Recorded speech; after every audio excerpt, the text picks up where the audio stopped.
Yes, people. We are back live on the Sarcasm City TV YouTube for the returning Sarcasm City TV specials. I know the audience, the lovely citizens in the city of Sarcasm, loved when I've done these series previously. So that's why I had to bring it back, people. So for those that don't know what the Sarcasm City TV specials are, in particular the gold ones, it's where I sit down one on one with the biggest, the best content creators in the space, the pioneers, the Mount Rushmore candidates, the people who set pace, the people who, me personally being in the space, I look up to, people who I'm fans of, people who I've been fortunate enough to be on their channels, people who I'm fortunate enough to now know, people who I watched before I got into this space. It's all about celebration. It's all about giving people their flowers because there's so much negativity in the space, number one. Number two, there's so much about today and what's going on in the present day and so much what we're doing in the future. But we go back in time and get the backstory of these content creators, people, because that's what it's for, man. It's about celebration, like I said, giving people their flowers whilst they can still smell them, and I'm all for that. And that's why, fortunately enough, I can do this series, and it's very, very well received from the lovely citizens in the city of Sarcasm. So as always, make sure you run up the likes and make sure you share across all the socials. That's me, Flawless, at Sarcasm City TV across all socials, and subscribe to the channel Sarcasm City TV as well. And this individual I've got on today needs no introduction, but I'm going to give him the introduction that is thoroughly deserved. Where to start, people? Where to start? We talk about people being pioneers in this space and people kicking down doors. Not only did this man has kicked down multiple doors, he kicked down doors and built a whole universe, the Big Six. Let's just start there. He put together the Avengers. Let's just start there. Shield settings, Nick Fury settings, because Big Six, when it comes to panel shows in this space, sets the bar. It is the bar. Like, it's the show that everyone goes to. It's the show that puts up astronomical numbers. It's the show that gets clipped up. That man casually went stateside and was in Times Square, casually all up on Fox News and a whole different continent and a whole different country.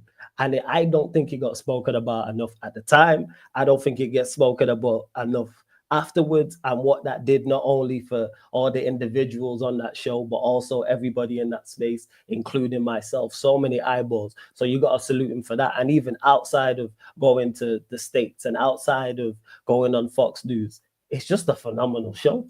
The chemistry on that show is A1. I've been blessed enough and fortunate enough to have been on there on a couple of occasions, and I'm extremely thankful for that. But it's a super entertaining show. And to be able to all right, I'm going to pick out these 5 individuals and put it together. And we're going to not only put together a consistent show, but absolutely top quality. And everyone knows about the Big Six. And then even outside of the Big Six, man was a major part of Aftv, which is a whole movement in itself.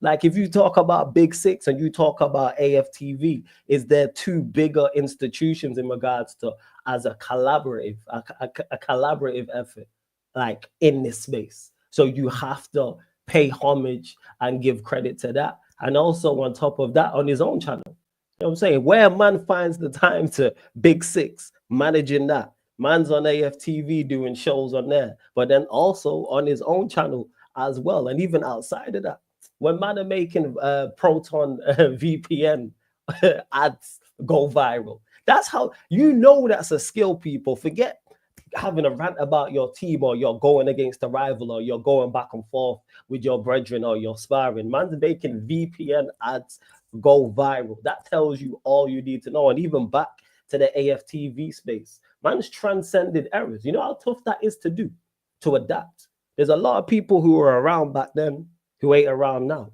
And then there's a lot of people who are around now who wouldn't be successful back then. So not only has man transcended the errors and continued to get better, he's brought a whole heap of people along with him. And also on the individual aspect as well. When it comes to football, man can tell you about the OG days at Arsenal.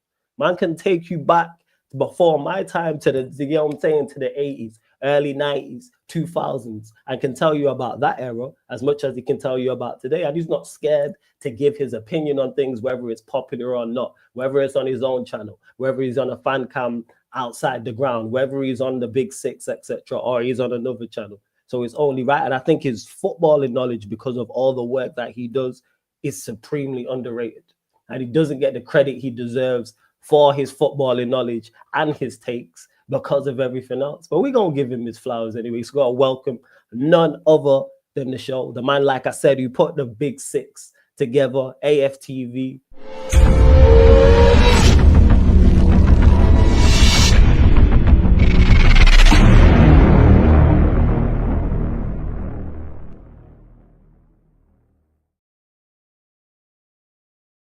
Mine there, people. My apologies there. StreamYard has been bugging out the whole day. My apologies there. My apologies. But welcome to the show. None other than Turkish LDN in the court. Yes, Turkish, what are you telling me? Yo, what are you telling me, man? I love for that intro. I don't know what happened there with the replay and all that, but we're here. And it's a long time coming, bro. Like, yes. Love for the love. Like, man always means that when I say it, whether it's to the community or you and your introduction there. But I've seen you recently, even you know, was it last night or even a few nights ago? With all this tier list stuff going around, you've always been someone to give me you know, the flowers or whatever it is, and that's behind the scenes as well, and that's genuine love. So firstly, I gotta say my bad for taking this long to come on this, because you did shout me originally when you originally started dropping these, but yeah, trust me, it's all mad. I've even got to get back to Deluded to let him know when I can do something with him this weekend. It's been years for me and him, so apologies for that. But I've seen you've been doing your thing. I've caught up with a few of these. It's been a few months since I have. I don't know, when's the last ones you've done of these? The last ones I did was, I think it was the last international break, but I did the second wave one. So I had like Northside on. I had Dan Potts was on one as well. So I was doing more so of the up and coming. You know, that's why I called him the second wave. But then the last that I did was the ones with Matisse and Grizz was on, and Troops, etc., etc. Yeah. So man, seeing you thing, and then you've always kept it real behind the scenes, in front of the scenes. So man, appreciate it. And yeah, this is, listen, first of many. You've come on Big Six a couple times, isn't it? A couple times I've been on Big Six, and I appreciate that for real, like genuinely. Yeah. The last either. Obviously, man has plans with Big Six and whatnot, but listen, you've always been there for man when, you know, I need you for something, and of course, moving forward, we're gonna do stuff. But listen, big up you for what you're doing. I thought I haven't told my story really like that before, so you know, I might as well drop it here. Yeah, nah, facts, and it's only right, and that's why. So for those that don't know, like Turkish mentioned, I did shout him initially, but everyone's heavily busy in this space. That's what it is. But I knew we was gonna make it happen. Make sure again, subscribe to Turkish's channel. Links in the title. Make sure you subscribe to the Big Six, which you lot should already be anyway. And like I said in the intro, I meant every word of that, because in this space there's too much. Obviously, there is people showing love, and the support is crazy, but there is too much negativity here. So it's like these shows here, not only about telling your story, but about giving people their flowers for what they've done in this space and how their energy towards it and their eyeballs. And even you mentioned that, bringing me on Big Six a couple of times. Love that. You know what I'm saying? For real. Oh, come on. Yeah, man. The foundations of it, you gotta keep it real. And it's, for me, like, we're gonna get into it, but for me, it's never been about looking at who's doing the best and latch onto that. It's been about, you know, foundation. You know, who's real, who's trying to keep it real. You know, because it ain't easy for the people trying to keep it real. That's in any industry. Facts. You know, surprisingly enough, on YouTube, it's as hard as any other industry. I'm not even gonna lie to you, but there's a ceiling to it. So, you know, some people I know might think that, you know, I'm not as real as I used to be or whatever they say, but I try to keep it as real as it is as I can. Yeah. And when I see others doing that, it resonates, like, in terms of, you know, I want, you know, the people, you know, to do well, man. Now, of course, that makes perfect sense. That makes perfect sense, without doubt. So what we're going to do now is jump in the time machine Turkish. So before, right at the very beginning for Turkish LDN, right before Aftv, before Big Six was a thing, what was your introduction into the football content creator space, and what year was it around, if you do indeed remember? I don't know. What do you class my first AFTV interview as? I guess that's the introduction to it, or Is it? I'm asking you, was that your first introduction, or had you done anything before no, AFTV? Or was no. it AFTV? It was Yeah, AFTV. Okay. yeah. First thing I've ever. Yeah, I was always going to Arsenal games. You know, Okay. left, right, and centre, home, away in Europe. So my first interview was after Bayern Munich, February 2017. Okay. First leg after the Munich one. It wasn't in Munich, it was at Luton Airport because listen, I've at that time I was always a watcher of AFTV. Okay. Obviously my brethren that support United and other teams more watchers than me at the time. I'd Yeah. more often than not come home because at certain times I was living with a couple of them and them. They'd be watching it laughing because more often than not I'm coming home after a fucking pumping in Manchester or Liverpool or Barcelona, or so it wasn't good times in terms of that. But I hear that. I like the platform because it was like refreshing. It was for me. It was Mhm. like, I don't agree with him. He's a bit, but at the same Yeah. time, it's his opinion. But I agree with him, and I like him. Maybe the way he's, and it was nice to see regular people just getting their listen. Regular people can give their opinions anywhere, but it Facts. getting recognition is another thing. It holding True. any weight is another thing.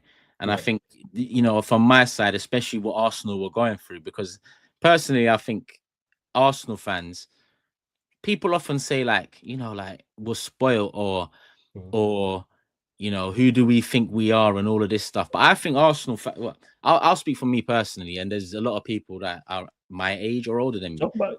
We went through shit that, you know, any other big six club from the position we were in, Yeah. they'd be as furious as we were 15 years later. Do you get what Yeah. I'm saying? We Absolutely. went, oh, they took us from gold trophy invincibles, Champions League final, albeit we lost it, and doubles, two doubles in a decade, and a couple other FA Cup.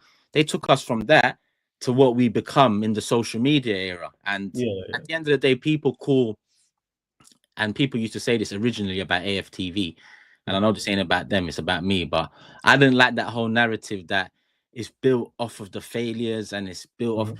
because there's truth to negativity sells in any form of Facts. media. Do you get what I'm That's saying? facts. Yeah. That's just 110%. you That's turn on facts. BBC News and all that, or whatever news website. More often than not, the headline it ain't gonna be roses and Positive. daisies. Do you get it? Yes. That's part and parcel of, I think, what's become human nature, Yeah. especially maybe this side of the world. You know, Nah, you right. negative, it sells, but that wasn't the reason why Arsenal. That it was always linked to Arsenal, not this is not great for the club.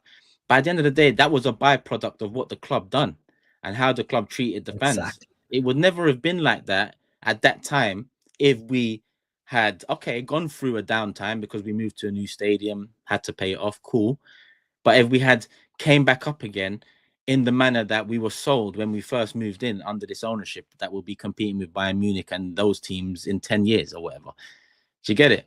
That's If what you hear what you're AFTV saying. launched, 110%. if it launched in 04, if it launched in 02, Imagine what you lot would have been saying if it was launched in exactly, Invincible and time. it probably wouldn't have been as successful. I'm pretty sure of that. But the reason it was is because of the way the club treated us. So Mm. I was always looking at it like I like the platform. I like a few voices. So, I don't. so let me ask you. So, as you're watching the channel, who was it that stood out to you on AFTV that you liked, and you was like, yeah, as soon whether you Arsenal won, lost, or drew, you'd be like, yeah, let me go and watch such and such as a fan club. I like Claude. I Okay, like Claude. RIP to Claude, shout out to Claude, Yeah, man. rest in RIP. peace. I like Claude a lot, man. I can't lie to you. Yeah. Claude was probably the one. Lee Judge's troops, you know, with troops. I had mutuals like Mm. he's from Northwest, I'm from North, but when I went uni in Kingston South, I Yeah, had a couple of brethren from Northwest, so through there, we just knew of each other through friends, so it get was a you. bit different. But again, with troops separate from AFTV, that was one of the man that was the first one of the man them in That was my on mind there. that Mm. was on the internet doing him. Yeah. I get He you. ain't I get you. he ain't acting. He ain't like it's just him, and he you know people are it's resonating. So you Yes. know with troops it was that. So yeah, for me, Claude's rest in peace. Lee Judge's troops.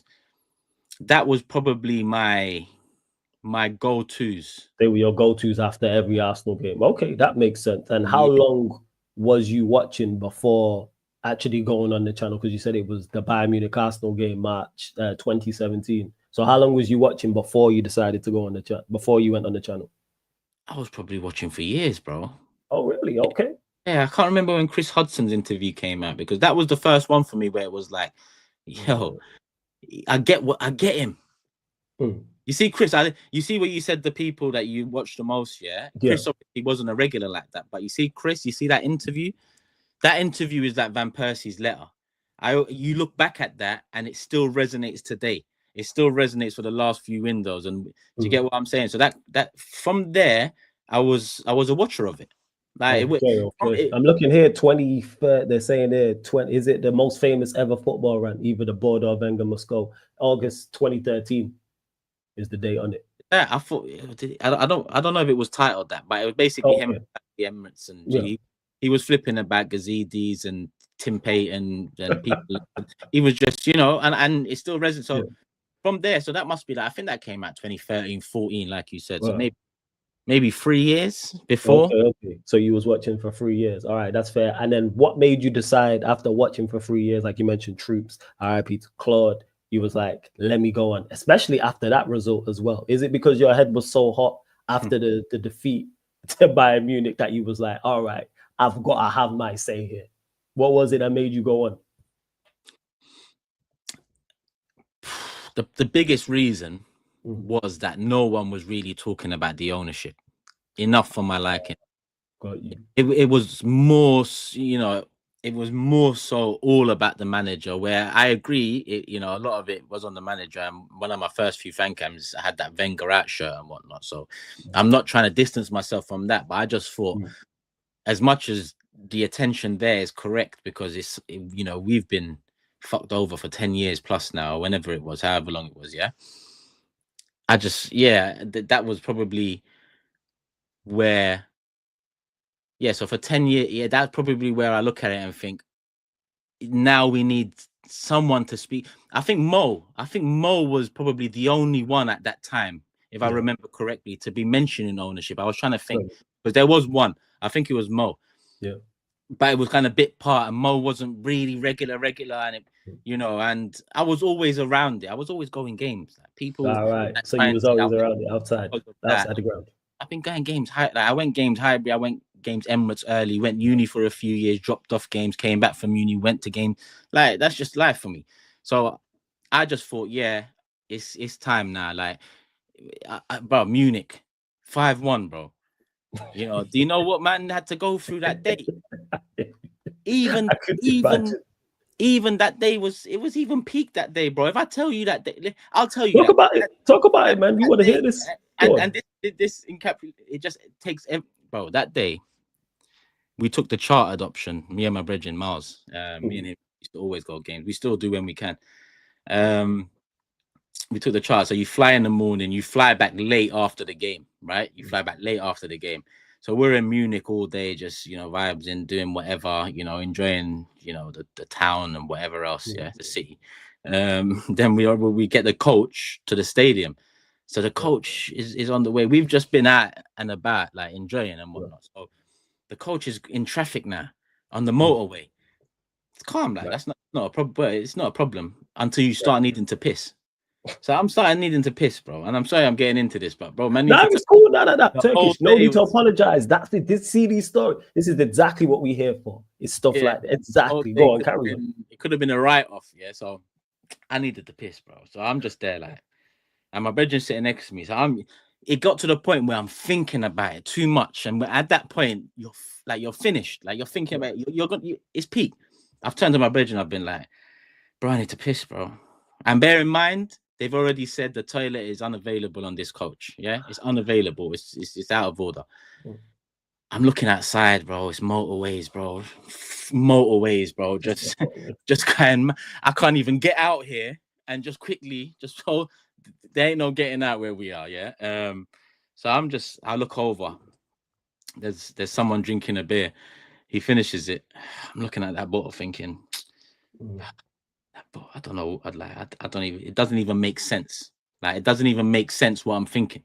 I'm just looking at that bottle thinking, what can I do? What can I do here? Yeah. So I'm thinking. I go, bro, let me just get that empty bottle, please. Let me just get it. Let me just get it. Take the empty bottle. Go into the middle of the coach. Yeah. Yeah. Bear in mind, it's a beer bottle, so it's small, bro. So it's not. It's the beer I ain't bottles about are to not big the up my biggest. thing, but I'm already going mad. I'm already going mad, but bro, the piss is taking over, bro. I can't get out. I can't get in that toilet. I've got a bottle. We're gonna hope for the best. So obviously it has like 3 steps. It goes down 3 steps, yeah. And then it's like the toilet door's there, but that's locked. So I'm down there. I've pulled the bottle out. Obviously, people are wondering where I'm going as well. Like, I'm just standing up. I'm there. It's 3 steps, but I'm 6'2", so I'm down 3 steps. I'm still up there. People are in the seat. Like, even the people. I look behind me. So I've pulled the bottle out, yeah, and then I'm stage fright. I'm thinking, fuck, I can't even piss now. I'm full. I'm just bursting to go. The whole thing set, yeah. The whole thing set, bro. And man ain't going. So I'm just like, fuck. And I was there I stood there for like 3 minutes. I was battling. I was like, nah, bro. Piss. It just wasn't happening. So I went back to my seat. I firmed it. 20 minutes later, we got to where we got to. I remember two older women. They was like, let that guy off first, because whole coach knew what was going on by this. They knew, Dipped off that coach, bro. Dipped off that coach. And bear in mind, when I did that, 3 more people went and actually either tried to piss or piss in the same manner. So I kind of started a wave, but it is what it is. Run off the coach, yeah, bro. Corner, but went quickly, bro. I was pissing for like 3.5 minutes. Jeez. If I pissed on the coach, that bottle would have been filled 6.5 times minimum, bro. I would have. That's a good job. It would have been a wrap, bro. It would have been a wrap on that coach, and that's why I think. Yeah, look, I said no, it's not happening, bro. 3.5 minutes, bro. And while I was doing that, I was thinking, if this was in that bottle, it wouldn't have filled up. Hands would have been. It would have been a mess. Absolutely. A mess at this point, right? And bear in mind, Robbie and these men are at the back of the coach. Was it at the back okay, so Robbie was with you as well. Or was it Troops? Well, a couple of them were on the back of the coach, but I don't know them like that yet. So I'm chilling with my brethren. Yeah, that was how we got to Munich, and then we get in the stadium. I'm relieved, and then we get pumped, and then we get pumped, and then we gotta go airport, fly back, all same night. On the flight, Robbie, Troops, me and Troops are like, yeah, obviously we the mutuals and whatnot, what's going on, and then Troops is like, bro, do an interview. Robbie's like, yeah, you might as well. I met him on the plane like that. I was like, cool. Like, and the mob was. You remember? I don't know if you remember the mob. They used to be on Aftv as well. Who was the mob guy? Tao, tall fella. Aaron was shorter, and then they had Charlie. There was 3 of them. They called themselves the mob at that time. And not to me, but the chat will know. They don't ring a bell to me. They was in the background of my first interview. So okay. I'm literally gonna just focus on that. So when we got off the flight at the airport, just parked off somewhere and quickly recorded an interview. And like, when you look back and I look back at that interview, I'm looking at, like, I'm not even comfy on camera. It's just like, I can't really, I'm getting my words out, but I'm not expressing myself like that. I'm just, it was my introduction, like that. Luton Airport, I think February, whatever the date was, it was like, what? By that point, it was like 4 a.m. 4 a.m, Luton Airport, first interview. So yeah, that's where it kind of all started. Jeez. And after that's happened, you said you felt a little bit awkward on camera, but did you get at that point be like, I want to go back? What was the reaction like to it as well? What was the reaction like to that first fan camp? Bro, I come from, like, how old are you? Oh, you don't do that. Okay, I'll let people know I'm 37. I'm a 90s baby. We in the same era. I'm slightly younger than you. That's what I say. Slightly younger than you. That's all I need to know. So yeah. So wait, what was the question again? What was the question? I said your reaction to the fan camp. Yeah. So okay. So from my era, you see, firstly, there wasn't much cameras in my era, right? Yeah, true. There wasn't much. When I was Yeah. young, coming up, and and when there was, if you had a camera, and it was ever out in any sort of situation, like my thing was more like I'm staying off that camera. That was kind of the mentality of a lot of people from ends. Like it was like, you ain't not on camera enough. You know what I mean? So this was a big thing for me to get in front, even though it's just talking football. It just when you grow up trying to avoid being in front of any sort of camera, to make that transition to camera, and on top of that, to have bare opinions on your opinion just fly through, which at the time was positive because we was a mess, and I came through and I kind of spoke calmly and assessed it from a different angle or whatnot. I don't know what it was basically, because even to this day I think I'm quite a monotone, bland type of speaker, so I don't really know how I've got this far with it. But I'm riding the wave until I feel. It's because of it's what you're saying. That's why, and because you have a calm delivery, a lot of people want to hear that. That's why you've gotten so far. But better people want to hear that, because when you have people who are high energy and up here, that's all well and good. But for some people, they like the calmer people. Like, you'll be mad at something, but it's like, all right, I can actually get through what Turkish is saying, type of thing. Yeah, so that was the main thing for me to get over that, and then in turn, the negative comments that started coming through later on. But that was probably the second biggest mental hurdle I had to get over. The first was being in front of camera, feeling comfy in front of it. Like, I quickly learned that I ain't never gonna watch back my shit and think, yeah, this bangs, so I might as well just see what's happening. But that was later on anyway. So at this point, my first thing was getting my head around being in front of the camera. Really, that was a big for me. So it was getting over that. And how quickly did you get over that, about like getting over being comfortable on camera? Well, not being comfortable on camera, I should say. Do you count when people comment? And let me give you a scenario. Yeah, go on. Someone's talked some shit and I've commented back asking postcode, link me. Do you class that as still having a problem with being on camera? No, I wouldn't say that's a problem being on camera. Okay, cool. So that's a byproduct of being on camera. Because I had that issue years, bro. That issue years. It's still here and there now.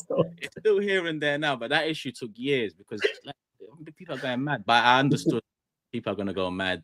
Yes, it's because people get super disrespectful. Because I'm with you on that. Like, I don't read comments. Yeah. Any show I'm on, I don't read the live comments at the time unless it's my channel, and I won't read back comments. And what people like, why? Why would you do that? If people want to celebrate you and say something positively, guess what? They'll find you. They'll 110% find you. Because then like you said, I have no issue with people disagreeing with me. It's when it becomes personal. That's when it is. And it's actually nothing to do with what I've said. Let's talk football. They don't need to go personal, type of thing. So you got comfortable fairly quickly being on camera. And once you did your first fan cam, was you like, all right, I'm going to make this a regular thing? And did it become a regular thing, or was it still sporadic here and there? Can I just quickly search something in the background and try something while I talk? Because I'm trying to figure out. I'm trying to figure out the fixtures that season. Maybe someone in the chat can help as well. Hey, chat, let us know, because I'm looking here, because you said it was the 5-1 game, and I do remember what happened to him, the tall black guy, because I've actually got this up here. I do remember this actually. Oh, he's about his family life. Okay, yeah, because I remember this. Obviously, I won't play it because of the amount of time, but yes, I do remember the guy with the grey hat on in the background. I do remember this fan cam as well. Remember all these fan cams, a crazy time. Here we are, Bayern 5-1. Okay, so the week before Bayern, I was at the bridge. It was 3-1. We got pumped at Chelsea, right? No. That was the week after. So where's Bayern? Where's Bayern the original? No, that's correct. 4th of February, Chelsea 3-1. So bear in mind, I'm already going to Bayern off the back of going to the bridge. It's not the furthest, but it's still London derby your way. Yeah. So we've done Munich now. Liverpool was the next one. So 15th of Feb was Bayern. 4th of March was Liverpool, and that was the one where Wenger left Sanchez on the bench, and then afterwards came out and said, "I don't need to tell you why Sanchez was on the bench." Like, he was just moving mad these times. I don't like. He was just crazy. And I had a shirt. Printed for a little while, and that one, it went viral. Now, so going back to feeling comfortable, bro. I had the Wenger out thing, and like I had that before. That was like, it wasn't made for that particular scenario in terms of AFT. it was an expression, and I was tired. Okay. And Yeah. but yeah, that one went viral in the end. But me and Troops took a picture in the stadium with that shirt on that day. Okay. And Troops posted a picture straight after, yeah, and tagged me in it, right? Mm. So bear in mind, this was like peak AFTV time, peak Troops time. So he's put this picture up, tagged me in it, yeah. And firstly, my profile's open, yeah, number one. It was open at this time. So yeah, bare follows. Just enough every follows. time I'm it's 50 new ones, 40. Like, bro, You I'm got the going. cosign. I've made it private. Like, I've made my thing private because I'm thinking, yo, this, like, man, am I ready for this? Like, what's going on there? Like, I've got things on there that I don't really like. I need to sort things out before this happens. Like, I don't know what's happening. You weren't ready for that type of exposure. Bro, that's what it was. I wasn't ready, bro. So I untagged myself from the picture. Yeah. I went over to Truce's profile. I clicked my name. I untagged. I said, remove me from it. Remove me. And for a few minutes, I was relieved. I was like, yo, I need to search. And by even that time, there's bare requests in the private bit. Yeah. Bro, like, this is a mad move because I'm also working for Royal Mail at this time. I was a project manager, essentially a project manager. So at that time, I was doing change management, which it's another story. But like, I went uni, got a degree, and got a graduate scheme in the end, Royal Mail, and that's how I went through when I went through there. So when I was getting followed and all this, I'm thinking, bro, like, man's got a professional like life, and I say professional, job, you know, I need to kind of weigh up what's going on here, you know, because one can impact the other. Facts. It could all go pear-shaped, you know. I need to. This is all mad. So I untagged myself, kept it moving, done that interview. Even that day, that Liverpool day. So I done that interview on AFTV, and I was vexed, bro. Like, yeah, to be honest, I do look like, bro, I've got my shirt the wrong way around, bro. I look like a. I'm going mad. But I look back, I know I'm going mad, but there's a reason. I know why I went mad. Like, I'm not. I probably that happens again, I'll go mad. Like, you just see your team get packed in. I get why you've gone. Like, I get that, but yeah, in the end, that was still a learning curve for me. The social media post thing, but I was also in the Ty and Claude interview that day because I remember Ty saying to Claude during that interview. Go, what do you say to him? I said, "Go tell Wenger that. Go tell Wenger that." And I was there, and I turned to Ty, and I'm like, "How do you want him to tell Wenger?" Like, I was too, like, you get, I'm like, how do you want him to, like, you keep on saying, tell it, like, how do you want him to tell Wenger? Like, and he turns around to me and goes, who are you? Who are you? Bro, classic. I love Ty, by the way. Ty is the most respectful, honest guy. Like, yeah, he goes mad for the club. Yeah, he's classic.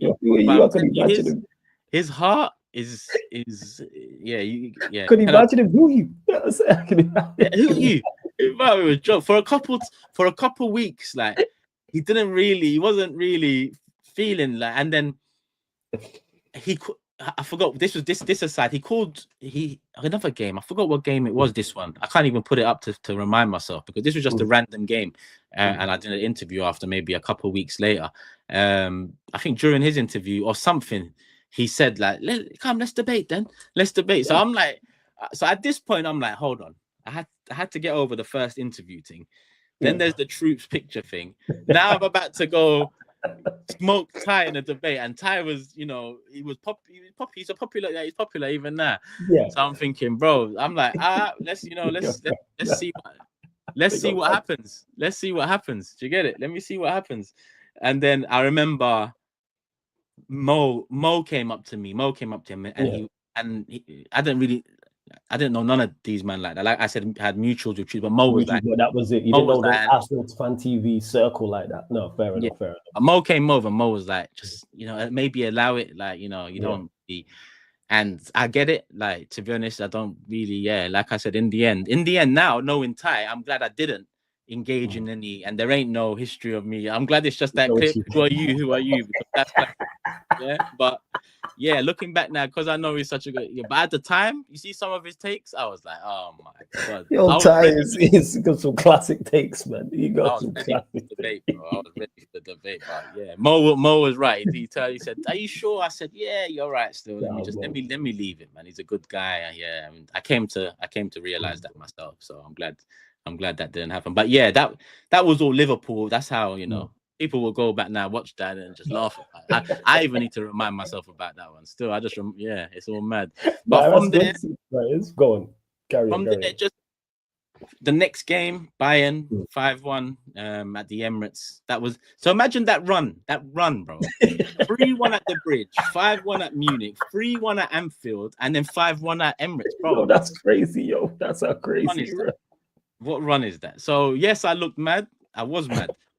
I'll be that mad again if that is crazy, because I know there's levels to this, and we dropped off and went 8th, and we was playing Osterstunds, and I get that, but when you're there, it's still what's going on? Yo, that's a piss take, man. Said 3-1 at the Bridge, 5-1 against Bayern. Miles, bro. Mileage, bro. Man, I drive. Like, it's not just the experience or the lack of it. It was the accumulation of time, energy, love. Like, it was just because it's not like you're sat at home watching it on TV where you're like, you can turn off. You're actually traveling. You're over in Germany. You know what I'm saying? You're going to the Bridge, even though it's a London derby. You're going to Liverpool. You know what I'm saying? And seeing your team in that run. What a way to start. You know what I'm saying? It's peak. And when people used to come to me about like this guy's negative from early, I was like, I think I'd be a madman if I was positive right now. Do you get what I'm saying? Like, yeah, you would be. Yeah, I'm not one of the. Yeah, I've never been. Yeah, I've always got to keep it real. And listen, people even mock this thing now, because a lot of people might say, "Oh, Turkish is the real one," and this and that, and people used to listen. I want to let people know real is different for every single person. It might be similar for some people. It might be the same. My definition of real might be the same as flawless, for example. That's two people. It guaranteed you take 10 more from the chat. There's going to be maybe 4 different variations of what real is. Yeah. But I know I keep it real to myself, whether I praise, whether I critique. There ain't no agendas from me. All I want is my club to win. So yeah, back then I didn't understand those comments, had to get my head around them. But that was my introduction, bro. I started from there. People started messaging like Instagrams and so on. By then I had deleted what I need to delete, amended the I need to amend, sorted myself out in terms of that. And I opened up and just made it, open, and let's see where it goes. Messages, start a channel, do this, do that. Okay, so let's get to that. So obviously Arsenal have been on this crazy run. You've had the fan cams, you're responding to people, they've done great numbers. Troops has tagged you, you've had what you mentioned there with Ty, you're starting to become a regular face. Once that happened, like you said, with the request and cleaning up the Instagram, did you then decide, okay, let me start going on and being a regular, like a Troops, like a Ty, for example? That comment from Sibande, surname Ty, is also definitely real. That is the perfect example. Sorry, just going back to what I said. Yeah, it's cool. Now it's you. Look how different me and Ty are. But I tell you, in Ty off camera, what you see is real. That's what he's like. That's Ty. So that proves my point. But yeah, you said it was never a thought process, bro. I used to go games anyway, so it was more like all right, when I can be bothered to I was never every game at this point. Okay, I didn't really become, like, I used to go. I still used to stay on the outs, even after I, made the debut or whatever. I still used to go. Sometimes the crowd was too much, like outside looking. I'm not a man to go try and bundle my way through people. Like, my bedroom would always be like, go do it. But again, it's something that, bro, like, especially you got to think, it's now people understand that I'm gonna do an interview. So when I'm coming over, I'll be like, yo, get him in, kind of thing. And then it'll make room. Or people will make room. Whereas then I wasn't really known. Like, I wasn't, and I'm not like that's nothing. But these times people used to hustle and jostle for positions and wanting to either be behind the camera throughout all the interviews, or send a message, or try and get onto doing it. So it was a melee at times, bro, like hundreds of people. So quite often I just sit back, maybe by my zoo, and just and just chill and just watch and see what's going on. So it's when you're people not. do their interviews like with Mo or Lee or Troops or whoever Yeah. after to have a quick chat and just dip like. So it wasn't Yeah. consistent. I can't remember when it really became consistent. I can't really remember when it be like I did go full time in this whole thing 2021. So did it become so? That's the start is 2017. Did it become consistent before you had launched your own channel, or was this afterwards? Like, what was the switch that made you go? Two questions in one. One, the channel, number one, and number two, okay, let me be consistent in this because you are getting good feedback. The numbers are good. You're getting great responses, etc. etc. People are following you on Instagram, like you mentioned. What was the switch? I don't think I'm consistent yet, bro. Really? I don't think I've reached my definition of consistent or what I know consistent can be for me. So I still think I'm trying to find my definition of consistency. And maybe people that watch my channel a bit more understand that because firstly, I left it dormant for a while. I only had Big Six for years. That's just because I wanted to grow the Big Six. And I thought, listen, putting things in between, it can dilute views. You know, rather than put a match preview out on a Tuesday for a Wednesday game, I just let Big Six eat as many views as it can till Thursday. Like I just prioritized that. And even since I've been back this season, match reaction, there should be more OGs with Curtis. It should be consistent. So for me, I still ain't reached the level of consistency I want, but I've always measured it as smartly as I can in terms It's of worked. You know what I'm saying? It's worked. Look at the growth of everything. You can't say it's not worked. The evidence and your results so far, even though you've got levels you want to go to, it's worked so far. Your channel, Aftv, Big Six. 100%. I agree with you, 100%. And we can later we'll get into my definition of happiness and why it's worked for me because a lot of people will make it monetary, but of course, especially being in London, UK in general, monetary value it comes into play 100%. But for me, what I was chasing in terms of happiness changed. I'm not saying that changed, like that just changed in life for me, mid-20s and whatnot, and becoming a father was a big thing for me. But again, we'll get into that. I became a father January 2021, so there's still a little while. So I can't remember when I started my channel. Like it will say a date. Like I should say a date. Let me actually pull up your channel right now, and it will give us a rough date. And was you more? Did you become more frequent on Aftv the following season? Because I remember seeing you there often, but like I said, it might not be frequent considering how long ago it was. So I made my channel May 2017. So end of that season that I had started doing interviews, I made that channel, but I didn't. Sorry, I didn't release a video till whenever the date Wenger news came. I think it was like April 2018 or when Wenger left, you're talking about? Yeah, when the announcement came, even at the end of the season. I think it was March or April 2018. That was my first video because I woke up, bro. I looked at my phone and I was like, "What?" I was just. I'm not gonna lie. I was over the moon. It was a new era, a refresh. I felt everything was very stale. It was you could write what was coming because it's the same story, just in a different manner. So I just quickly done a video, and released that. To be honest, I've deleted it since years have gone past. I want to remember Wenger for the better. I don't agree with my thought process along that. I don't disagree with him leaving. Still think it should have been earlier. But now we're some years on and we're back to square one, I'd say, in terms of being a competing club. Yeah, I'll forget about those times. But yeah, that was my first video. So it still didn't take, it took a while. But that season I was on, I did do more Aftv interviews. Like early on, I had so my brethren, Jones Ills from Northwest. So again, Ills is the person I went uni with, who we had mutuals with Troops and whatnot. So they had a hat brand, or they had a clothing brand called Handsome Hustler. Yeah. So I had the caps. I'm a cap man, obviously. So I had they used to just send me the caps, and I thought, listen, I'm gonna go wear it. You know, I'm just gonna go and plug the hat a little bit. They were nice hats, well fitted. And so Robbie used to. So sometimes I'm in the crowd, and Robbie used to be like, "Handsome Hustler." And I'm looking around like, bro, I'm a big 6'2" man. You know, this guy said Handsome. So I turned to him at one point, yeah, because it's just bare man around as well. So you I saying handsome hustler. So I'm saying, hey Rob, I went to him. I was like, at this point, I didn't. It was just a spontaneous thing. But most of the man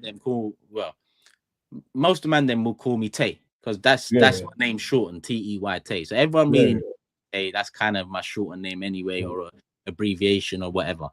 But a bit earlier on, off the back of the movie Snatch, because I love Snatch. That you see that movie? Fucking, if you ain't seen Snatch, go see I've actually seen it. I'm gonna have to watch it since you recommended it. I wish I was you. I wish I had that classic there to watch fresh, because you see that, watch it and message me, bro. So I got you. Main character in that's called Turkish. My brethren was also kind of like, he had the same taste as me, and me. So off the back of it, I got the nickname Turkish because I'm Turkish, and my friendship group were Jamaican, Eritrean, Ghanaian, Nigerian, mainly. To be honest, that pretty much, so that was my friendship group. So obviously, I wasn't usually Turkish people have they roll with Turkish friends, right? At this point, my friendship, because it is what it is. You live, you did whatever. So I was Turkish. So I was not the odd one. A lot of people used to say token or whatever, but I was the at the time as well, 90s. Everything was black and white.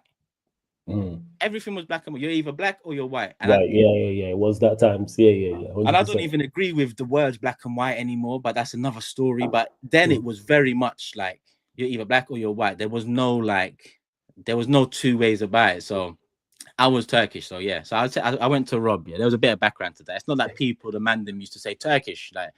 But it was because he kept saying, "Hey, handsome hustler," and you was like, "All right, we gotta stop this." Like, just got me Turkish. So I was like, Rob, just put Turkish, bro. Just put Turkish. Like, that's what the people know me as. And then imagine a year later, I'm turning to Rob, like, seeing him more consistent. Yeah, I've told him you can just call me Tay, because even saying Turkish is still a bit weird to me, innit? So he was like, nah, forget all that, bro. I know you're Turkish. So from there, now everyone that's known me since knows me as Turkish. Do you get it? So I have the secondary school lot, primary school friends. They know my full name. Uni friends onwards know me as Tay. And then from YouTube and that, it's become Turkish, and that's set. But I turned to Robbie. I was like, forget the handsome hustler thing. So let me ask you, what made you start your own channel? What made you go, okay, let me start on my own channel? Was it seeing others? Was it because you was becoming more frequent on Aftv? Was it response? Was it a mix of all those things? I was seeing other people doing their own individual channels, and I was thinking, hey, like, there's something here. I've always been a hustler, bro. I'm not gonna lie. So if there's an opportunity, and again, what I'm hustling for changed over the years. Like I said, with happiness, if what I seek for happiness changes, then what I'm hustling for changes. Do you get what I'm saying? So I'm a hustler. So I'm thinking, all right, like, I'm a project manager as well. So it's not, I'm doing well. Like I'm nice. The workload's a lot. It's intense. It's deadlines. Very whatever. Systems and all that shit. Like I don't miss it. I'm not gonna lie to you, but for me, it was like when I look at the comparison between I just want to go to the this whole real job thing as well, because we're still at the early stages. Like, I just want to let people know, when I was 14, 15 years of age, I was up at 2 a.m. My uncle would come collect me in his van and would go to, I forgot the market name. People will know in the chat. I don't think it's Spitalfields. We'll go to a certain market in London, pick up fruit, veg, galore, for 4 hours. No, for 3 hours, because we'd be out of there by, let's say, 5:30. Then we'd go deliver it all over London. Finish by like 11 a.m. I'm up all. That was my first job. Then I had work experience at my uncle's off license. That was another job. Then I was at Next after uni, because after uni I didn't go straight into. I was wise with my uni money, so it was like I never needed a job on the side. I paid for, and I enjoyed what I needed to do and flipped what I needed to flip. Do you get what I'm saying? So, but after that, it was like Next, stockroom, Ladbrokes, shop manager, Mhm. then yeah, every single job I was at, firstly it was like, bro, man went uni and I'm doing these jobs, but I went through them tough, like either tough jobs or Yeah, I get what jobs, you're saying. and there's more work, there's harder work out there for sure, but that's the background. I've gone through different jobs. I've come out of uni. I worked TFL. I was not, yeah, you'd call it a bus old school people called it a bus conductor, but I don't know what they'd call it in. They called it something Most else. people won't know what you're talking about if you say Yeah, bus. but I wasn't before people. I wasn't one of the people going around the buses asking. I was just chilling at the back of these new school London buses with the open back. Yeah, and if people didn't tap the oyster, I meant to tell them tap your oyster. And to be honest, I didn't give a shit, bro. I grew up with buses taking the absolute piss, bro. And now I drive. They still. They But still take the you're on piss. foot or on four wheels, bro. Buses are taking the piss. So yeah, I used to chill, make my bread 6 a.m. till 6 p.m. overtime, always. Because man, want to enjoy. I want to go on holiday. I want to. So that led them Royal Mail, bang, graduate scheme. You made it through the testing period, and that's how I got into Royal Mail. And then that's how I fast forward 2018. Where was we? 2018. I'm in a position where I'm thinking about, let me start my own channel. I'm looking around, and the first individual channel that comes to mind is Lee Gunner. Yeah, okay. Yeah, Lee Gunner. And he's had different variations of his channel, but the first person I remember in terms of, I looked and I said, okay, man can do this shit. It was Lee Gunners. And I remember, I don't know how soon this was after or whatnot, I met up with Lee aside from all the games and whatnot, and I just it was at a bar. He might be around there. He watched this after, but it was at a bar. I forgot where it was, like a pub bar thing. It was like North London somewhere. I met up with him, and I just, I said, obviously, this is what I do. Like, this is my career, but I'm seeing you do your thing. Like, like, what do you do? What's your and he kind of told me what to, this is, this, and bear in mind, the image of Lee has changed a lot since then, by the way, in terms of the image out there. Like, man, know people behind cameras, so it's all, whatever. That's not for me to. Gunner a real one as well. That's it. Is Yeah, that Gunner? 100%. That's always been the core. So he's shown me what's what. Do you get it? Like, he's told me, yeah, this, that, and he's been like, I'm not saying show me the ins and outs, but it's like, but he's giving you he's giving you advice in regards to what to do. Push. And I remember that push being one of the main pushes to be like, you know what? I'm gonna fuck it. Let me start this thing and see where we're at. Okay. Do you get it? And that summer also, because that was summertime by now of 2018. Yeah, that was summer of 2018. So I started doing videos like,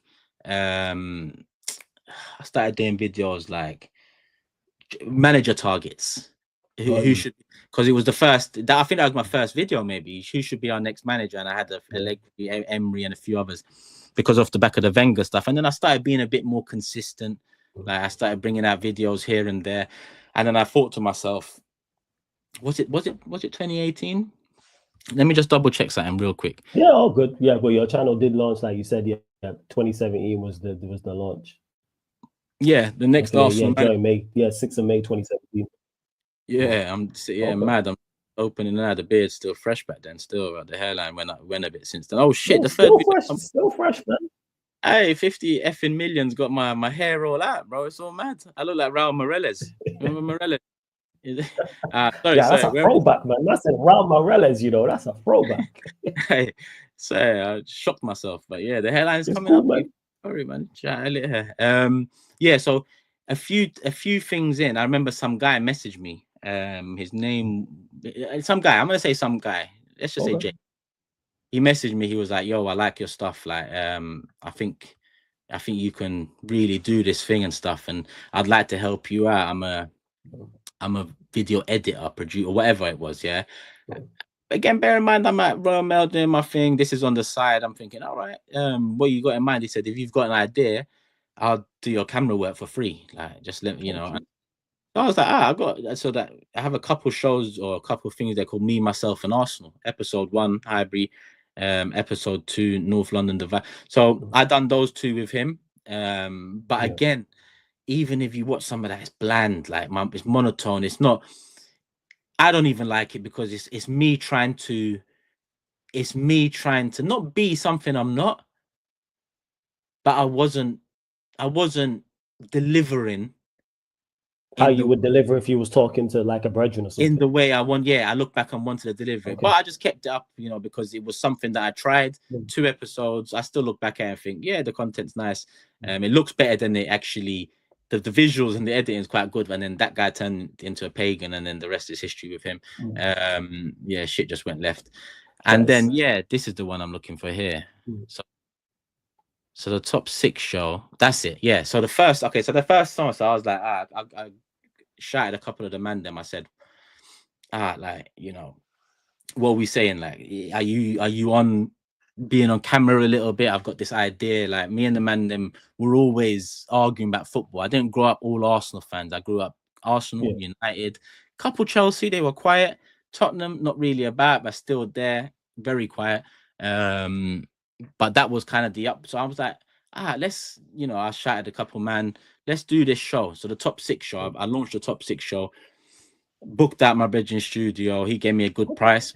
But when you're making nothing back, even a good price is a cost. So it's a cost because there is nothing coming back. So it's just you just spending. Yeah, I get that. Idea and a budget. That's what it was. And I used to lean on as much things as I could lean on, whether it's brethrens or facilities, resources, and big up Ryan, by the way.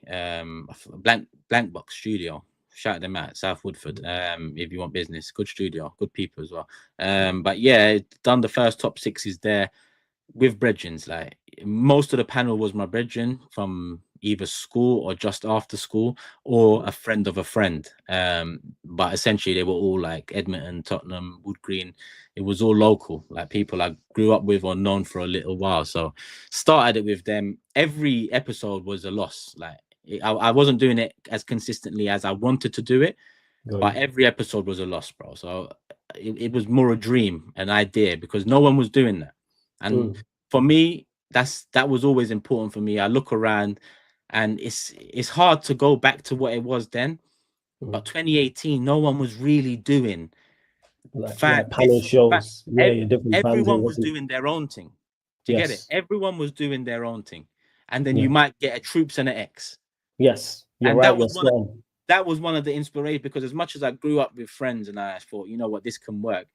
The Troops and X thing as well. I said, look, that's proof. I think that's proof in a very different way. They're very different people, but that's proof. Like, it can, but no one really leaned on that. So I thought, this is an opportunity. Let me see, invest. Let's see where it goes. So I've done about. That's very smart though. Sorry to cut you off there. Like, that's very smart to look at it, considering you've only just launched your channel and it's new, and to go, all right, there's nothing in the space, because that era was fan cam era. If you're an Arsenal fan, you do Arsenal fan cams. Manchester United, same with Chelsea, same with Liverpool, etc. There wasn't really much mixture. So to see that and go, all right, let me try this top 6 show, something different, is credit to you. Yeah, but that's, for me, in life, I've always put myself in everyone's shoes for every issue, every problem, conundrum, or everything I think I need a solution to or want a solution to or whatever, because that's the best way for me to form for an informed opinion. It's not just about those shoes, it's about those shoes as well. So as a consumer, I thought, I'm no Troops, right? I'm no Lee Judges, I'm no Claude. I'm very different. Again, I'll use the words monotone, quite bland, especially at this time. So I'm thinking, like, what kind of brings more out of me? Brethren's arguing, it's different. How do I put that on screen? But also from that, I started getting comments from the top 6. Oh, great host! Like, I like how you conduct and I'm there thinking, what? Like, I remember replying to messages like, what do you mean? Like, even till today, someone commented under the hair vlog and said, you need to do more vlogs. Like, you're sick at. And I'm like, what do you mean? Because you're an entertaining character. That's why. Like, you're a personality. Like, that's when I put with consumer, if I look at but again, you can't really judge yourself. So, but I ask the community why all the time, because it's like, then I can garner, so when people are saying hosts and they like, how you move conversations, you manage time, you allow people to speak, I was like, This is all natural as well, by the way. Like, I'm just thinking, I've put the man them together. As much as I want to be a bit more out there with my opinions, I've also got to conduct the. So that still wasn't me fully. It was still getting used to it, but it was a studio-based show in 2018. When studio-based shows, they've only really started becoming a thing the last They 3 years. recent now. Yeah. Get That's what a I'm saying? recency. That's So definitely recency. A I was recent trying something different. The hosting came about, and I thought, maybe this is my lane then. Maybe I lean on that more than anything. But again, bear in mind, it's all hobby. It's all like, interesting. Like, is there something there? Let me see. And then slowly but surely, like if I'm going back to the after that, it just top 5 players of the season, top 5 players we should need to sell. It was just random videos, Saliba, Konate, Upamecano, transfer talk. It was just the Europa League final review. I mean, yeah, that was up there, but that was a year later. So it was just random vids. Like even if you go there, it was just random. Just sporadic. So it was just like every now. So there might be like 3-4 a week, then sometimes 1-2 a week, etc. Like you said, it would be sometimes none a month. Recap. Sometimes none. Yeah, sometimes none a month. Like I'm looking at the last big 6 of that. It was October 2018 of that little first run I had before I had to just think about it again because of costs. But yeah, from there it was like just random vids here and there, transfer related more time. Yeah, I wasn't really doing much else. I had a few vlogs at the games and whatnot, but I never liked doing them. I've only kept the couple up, like the Arsenal Tottenham 4-2 one, because that one was just scenes, but I just didn't like doing them, so I've deleted them since. Like, I just think, yeah, this ain't like this was never me. Like you know what's funny, yeah? Well, when people used to say, or people say, putting phones in front of your face, you're just a wanker. And that was me, and I agree with that statement. So I was doing something that I'm trying to do something that I think it's not for you. People were also saying, in the comments, like, would like to see that you go games anyway. So that was part of me trying to give back to the community, because that's what I'm about. If there's demand, you supply. Yeah, one of them. You pay attention to the audience, which is smart, because you figured out from early, from doing the top 6 show, even though that show at that time didn't reach the success you wanted it to. You paid attention to people in the comments saying you're a good host, and that clearly stuck with you, as we'll get to in regards to where you're currently at and where you've been and what you've done in this space, which is crazy. And even people there saying back your chat is elite content. Don't worry, we're gonna get to all of that. Big up to Northside for the raid as well. Before we continue, shout out to Northside. Big up to Big Six as well for the raid. Also, make sure you subscribe to Turkish's channel, subscribe to Big Six. The link is in the title for Turkish's channel, and run up the likes. There's over 500 of you lot in the building. Let's get up to 300 likes. Like check 1212, like check 1212, and subscribe to the channel. So you're in now the first year of running your channel. Like you said, it's not frequent, ain't consistent. You're on Aftv more frequent. When was there a time, it might be later during that year or later on in that year, where you was like, you've become a well-known person in the space? Was there something that happened? Was it hitting a certain subscriber number? Was it someone reaching out to you? Was it certain comments? Was it a video going viral? Was there anything during that period? I think so. I think off the back of these top 6 shows. So I remember a few months before the top 6 stuff, I always used to say to Rob, like, I can do more if you want man to do more. You know, like I don't mind. Like, I'm at games anyway, so if there's anything else you want man to do, I can. And it'll just fall on deaf ears. But I also remember a lot of man used to complain about that too, saying, maybe he doesn't rate me, and you know whatnot. And I'm just like, he doesn't owe he doesn't owe man anything. He's doing his own thing and whatever else. But then when I did top 6, the studio show, a few episodes in, I think it was 2 episodes in, Rob shouted me, called me, said, "Yo, I like that show. What do you think of something similar? Have a think about it." So I went to the drawing board and came up with a couple of suggestions. One of them being Supporters Club. And from there, he used to get the YouTube studio like maybe once or twice a month, and they had all the resources in the world in terms of making a set. And Supporters Club started from there. That kind of transition from the end of the first bit of top 6 into the Supporters Club, because then my primary focus started being how to do this one here, build that, while I park this off for a little bit, because there's something there as well. But I just need to.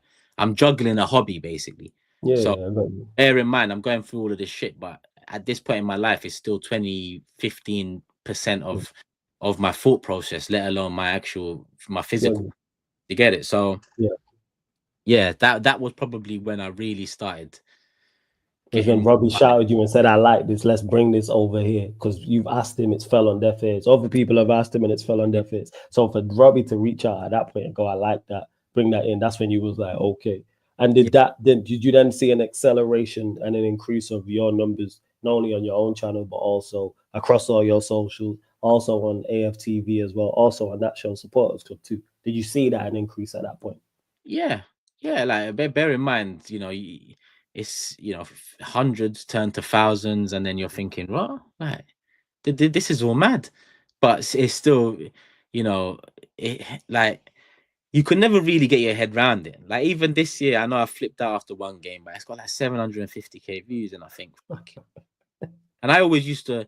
My thing is, even from back in the day, one thing I never wanted was going viral. Like I never wanted to, not because of the stigma attached to going viral because it's a negative. I just didn't want to go viral because I wanna find my happiness without having Yeah, I being get you. exposed to millions of opinions. I'm already Yeah, dealing with thousands. Yeah, I don't really want to be going I hear viral. you. It's just annoying.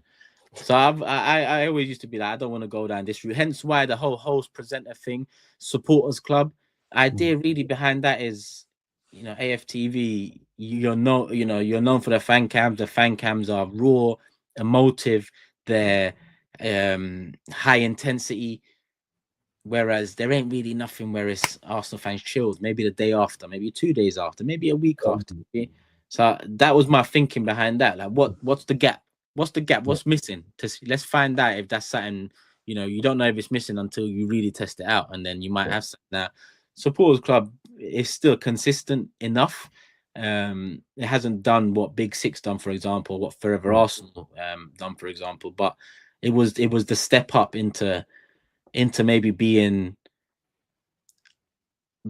available more, open more, being suggested more in terms of what because again at yeah. this Skill time set. to You showcasing your yeah, skill set, what you can do, and that's bro, important. I'd rather be behind camera even today, bro. So Yeah, like I do a lot of the production side, not the technical production side of things, mm, because Scarfuggery is the man for that. yeah. But I in was gonna terms say, of thinking, like I've not always known Scar, that came in later on anyway. yeah, But I've always like the part of production is an idea, is making an idea, a reality and so on. So I've always liked that side of things. I've always liked thinking of the gap in the market or what's missing or what might not be missing, but what might cause waves. And it just ran that. I'm intrigued by that stuff. Like it's what I like. So the whole in front of camera stuff, it just it opened that world to me as well. yeah, And again, I never wanted to be the main. I never want to be a main. Even now, I never want to be a main man. I like that. I like that supporters club. I was the host, but the guests are there. yeah, I yeah, like that Forever Arsenal. I'm the host, but there's a yeah. 4-man panel. I like that Big Six. I'm the host, but there's 6 of us. Yeah, I got you. I fully hear what you're saying with that. Yeah, like I'm That not. makes sense. You're not I'm trying to just be the numero uno main character, even though you are the main character in kind. those things. But Yeah, there's other main characters. exactly, bro. I Yeah, just want to fly under the radar, which is funny because I'm doing anything but that at yeah. times. You can't fly under the radar. But Done that too that much. would be You're too ideal. big of an entity. You can't fly under the radar. Now, and don't get twisted. Now, I'm not saying I'd go back because the community and the love is mad. Like you've given me what I define happiness as, in terms of what it changed to, and that comes in later. I'll tie that into when it became Yeah, nah, full that time. makes sense. Yeah, supporters club. You asked what the step up was. I think supporters club was The the step up. Supporters Club. So yeah, go to that. So you said you became full time. So obviously you're consistent. You're becoming more frequent. The numbers is going up. You're getting more of a name. You're doing more views on also on all the videos you're doing, all the fan cams, reactions, etc. Same with socials. Also, did anybody did whether it can be a fellow content creator or a fan reach out to you? Was it a comment or a message that made you go, "Whoa, that's a bit crazy"? Like someone being a fan of you type of thing, where you go, "Wow, you really support." On me, myself, and Arsenal, that initial series I talked about where that editor came in, you know where I said it was quite bland and Yeah, monotone for that one. yeah, But that one there, I'm trying to go on. I don't know if it was the first episode or the second episode, but that one there, I remember Hugh Izzy commented on it. Oh, And see, no.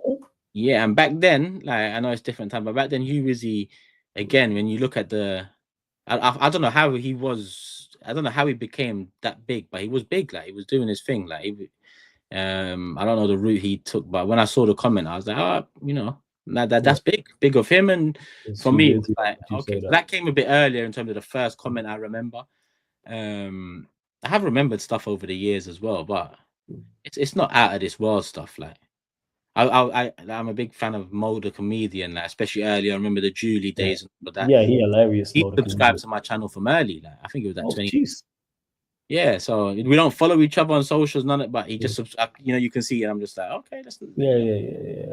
So yeah, little things like that do make you think, like, like man, people are actually watching. I always like to ask that to see like what it is, because it's different. It varies for people. Where you're like, oh right, such and such is subscribed, or that comment, or it can be a random or a fellow content creator knows you, etc., etc. So you mentioned about also going full time. When did you realize that was a possibility? And yeah, when did you realize that was a possibility? And what made you go, okay, I'm going to step up? And what was that transition like? Because I know just talking to you here that you was like, all right, if I'm going to go full time, I'm adding this, and this. For me, the only sense in taking the risk, because bear in mind, like I dedicated years to education to get a job, to make the money, and so for me, it was always the bare minimum has to be that I can make, or I am making the same amount from this hobby that I am making this role here. So that was the decider for me. As soon as that became, I forgot how off it was, but as soon as that became okay, now I got something. It kind of matches up. Yeah, you was like, now I got something to. I was like, all right, but at the same time, it still wasn't enough. What made it enough was my definition of happiness changing. Like for me, I always linked, there was a certain linkage to money, and there still is, because you need money to be able to do shit and memory to do shit, and but it's not all about that. For me, I had a son come in January 2021, and I wanted more time with him, more time to do stuff with him. I just wanted to be around. Like I always wanted kids. Like I always said I'd have kids from like 22 years of age. It ended up happening at 32, but I didn't want to be silly about it either. So with that coming, I valued time more than I valued money. But there's still a value there, because it's like without the money, the time, some bullshit. Because not some bullshit, that sounds fun. Not some bullshit, but I mean in terms of I want to give my son everything I didn't have. No, it makes sense. Yeah, because you want to have the time with him, but you also want to build. You also want to build to give him the things you didn't have, and give him all the advantages you might not have had. I get that. 100%. So as soon as I realized that the money matches, the money is there in terms of what I can make from doing this more full time. It's still a risk, but the time is there as well. Like much more time with my soon to be son. And he was born January 2021, and April 2021 is where I left Royal Mail, end of March, and I joined up with Aftv initially on a full-time basis. That changed, but yeah, initially like a full-time presenter. So yeah, that was where it started becoming full-time. But I always have to cover, like there was multiple things I had to make sure aligned financially, longevity. Like I don't take risks, especially like I don't believe, once you're over 30, it's your risk taking needs. I'm not saying don't take risks, but what I'm saying is your risk success needs to be quite high, in your 30s for sure. So yeah, I made sure, and I still will make sure, that if I take any risk, that it's gotta make sense. It's gotta make sense. So yeah, that was the point. April 2021. So outside of, you mentioned going to work for Aftv full time, was there ever any other changes you had to make in regards to your channel, or even the way you spoke openly about your about being comfortable on camera earlier, how you speaking, like you think you quite bland, monotone, etc. Was there anything you was like, okay, I'm gonna make any changes, whether it's significant changes or even small changes? No, because you see, by this time I forgot to mention, or Oh, maybe cool. separate subject, but April to 18 summer started doing content 18, 19, cool. The content was sporadic transfer window stuff. Summer 19, yeah, summer 19 off the back of the Europa League final. That was my first video on my channel, a match reaction for the Europa League final, end of the 2019. That's the first one that I think it's on 100K. Oh, It took a geez, while that's to like do. It the took a numbers, while man. to go there. It took a while. Like my first 100K videos have come, you know, over the last 6 months, but that one passed the line over the last 6 months. But it was like my first video on this on my channel that was like, oh shit, I can get this. And then the top six came back as the big six because Arsenal kept finishing out at the top six. So I knew, man, are gonna banter me. I said, Bad news. we might not be top six, but we're big six. So ain't no Yeah. one about that. So I said, and they still do. But that season, I changed it. Now, obviously, there's a lot of the tier list stuff going around, and I've had my say on it. But September 2020 is when Big Six, it was when Top Six came back as Big Six, rebranded as Big Six. September 2020. It was a pre-recorded vid, so it wasn't live. Okay. So Yeah. what was that? So that's still your idea. So top six is because Arsenal are finishing outside the top six. You're like, all right, let me rebrand it to Big Six. Was Yeah. you, and this is before like live streaming was a thing. So what changed bringing that back with like as Big Six? Was there any ideas? Because bear in mind you've done it already. You did it initially on your channel, done kind of a version of it on AFTV as well. What was your thought process on that? And was that for your channel or was it AFTV when you're rebranding and bringing it back? No, my channel. My Your channel. channel, okay. Yeah, Okay. yeah. Yes, yes. But again, bear in mind, obviously, the AFTV full-time thing happened April 2021. So this was still summer 2019. Got you. No, this one was summer 2020 Mhm. because September. Yeah. This one was summer 2020 because September 2020, the first. So the idea was, I mentioned earlier, I always parked it off because it went from top six to supporters club. Now here's your AFTV thing, and bear in mind AFTV million. Oh, I don't know how much they had back then. So that's an opportunity for me to do what I want to do with more eyes in a different way. But park top six off because it's not top six. It's an Arsenal show, supporters club. Top six, my baby. I'll bring it back when I want to bring it back and how I want to bring it back. So September 2020, again, the top six turned to the big six. I've explained why. Because you know, and to be honest, it's not just me that is affected. Look at clubs now, bro. There's one. There's one. Your club is fucking. I'm up. Bro, I'm up. so I'm glad it's the big six because that covered everything it needed to cover. Yeah, I looked around. The name was, you know, it just made sense, and I put the six on it because I don't know why it looks more fancy. And Look, here's a smart idea. I made sure so it wasn't these two. So these two came. So September 2020, I came back with the big six. It was still my brethren's, but it was streamed. Right. So this was the live streaming thing. No, it was streamed but pre-recorded. So it was streamed like here, like we're doing now. But yeah. Okay, so it'd be like what they call it, YouTube premieres. That's what they call them. Yeah. That makes sense. like that. Like you release a normal video basically. Yeah. So it didn't bang. 2 episodes, it didn't bang. And I'm thinking now, like I got a bit of time to think about this. Like I'm not disillusioned at my workplace now, Royal Mail, but at this point I'm really like, hey, like if I do this correctly, then this, you know, this whole 9 to 5. It wasn't a 9 to 5. It was a 7 till 2. Which I didn't mind because the rest of the days there, but that early as well as peak, can't really do much else. So the big six, I was putting more consideration into. These 2 episodes didn't bang, so I said, all right, let me park it off one more time, but a quick park off. Let me just think of content creators that are actually doing this, because part of the frustration is my bridges are not really, they're not on it like that. They're helping man. They didn't have the. It was a help thing, but they didn't have the drive that you had for it, for the vision. Yeah, it wasn't their thing. They was doing their own, you know. What they was doing their own thing. So for me, I thought, all right, let me look at, you know, the options I have, and always made it a point. And this stretches back to a year before this, 2 years before this, when I was doing AFTV and supporters club. I always made it a point, never. And I mentioned this earlier, try and latch on to anyone else's fame or success or eyes. I'd never want anyone. Again, this is an ego thing. Maybe it's my own. I don't Talk know. about it. But I'd never want anyone to look back and say I helped. No, I helped him get there, because obviously people are gonna help, but Yeah. I'm the reason he got there. Yeah, Do you of get? course. You got that tunnel vision and that drive and Yeah, that will to say, I'm going to succeed on my own.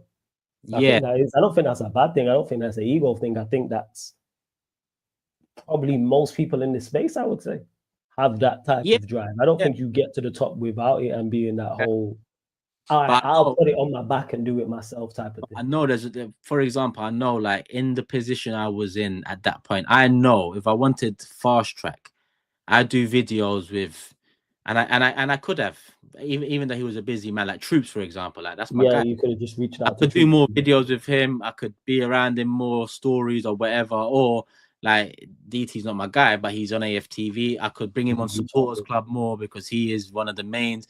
I tried never to rely on the main people doing their thing, because again, it's just maybe it's just silly on my part. But I'm like, no one's gonna look back at my thing and say I'm the reason they're there. So I, even with Big Six, I made a point of not going for all of the top content creators in for each respective club. Like Steve didn't even have a channel. He was just a couple of times he's appeared on Cheeky Sport. Well, Tobes went on with him for one thing. So Tobes shouted me well, after I shouted him for the Tottenham role, and he said, "Yeah, like I can shout Steve. You know, I don't know him like that, but I've done content. You know, good guy." So yeah, I said bring him in. That's how I met Steve. Tobes, I forgot how. Again, I forget how I decided on these because on people. that's what I was going to ask. Was there, because you mentioned there, one of the criteria in regards to the big six was not going after the top of the top content creators. So not going, for example, I need an Arsenal content creator. Let me go get Troops, for example. I'd like, you haven't done that. Was Yeah, there any other criteria for it aside from like, what did you look at? This is what I was getting to. What did you look at in regards to them as an individual content creator? Like, forget the numbers. What did you look for from them? Because the way that the chemistry works, that's not an accident. I know that from just the outside looking in, that there's no way it was an accident the way it's worked. It might not have worked as, it might not have gone as well as you thought it would initially and so quickly, but there's still a method to that. So what was you looking for from an individual standpoint from people? being humble first and foremost, Okay. or that sort of a character. Mhm. Again, that's partly why I was looking at content creators that have not smashed it yet.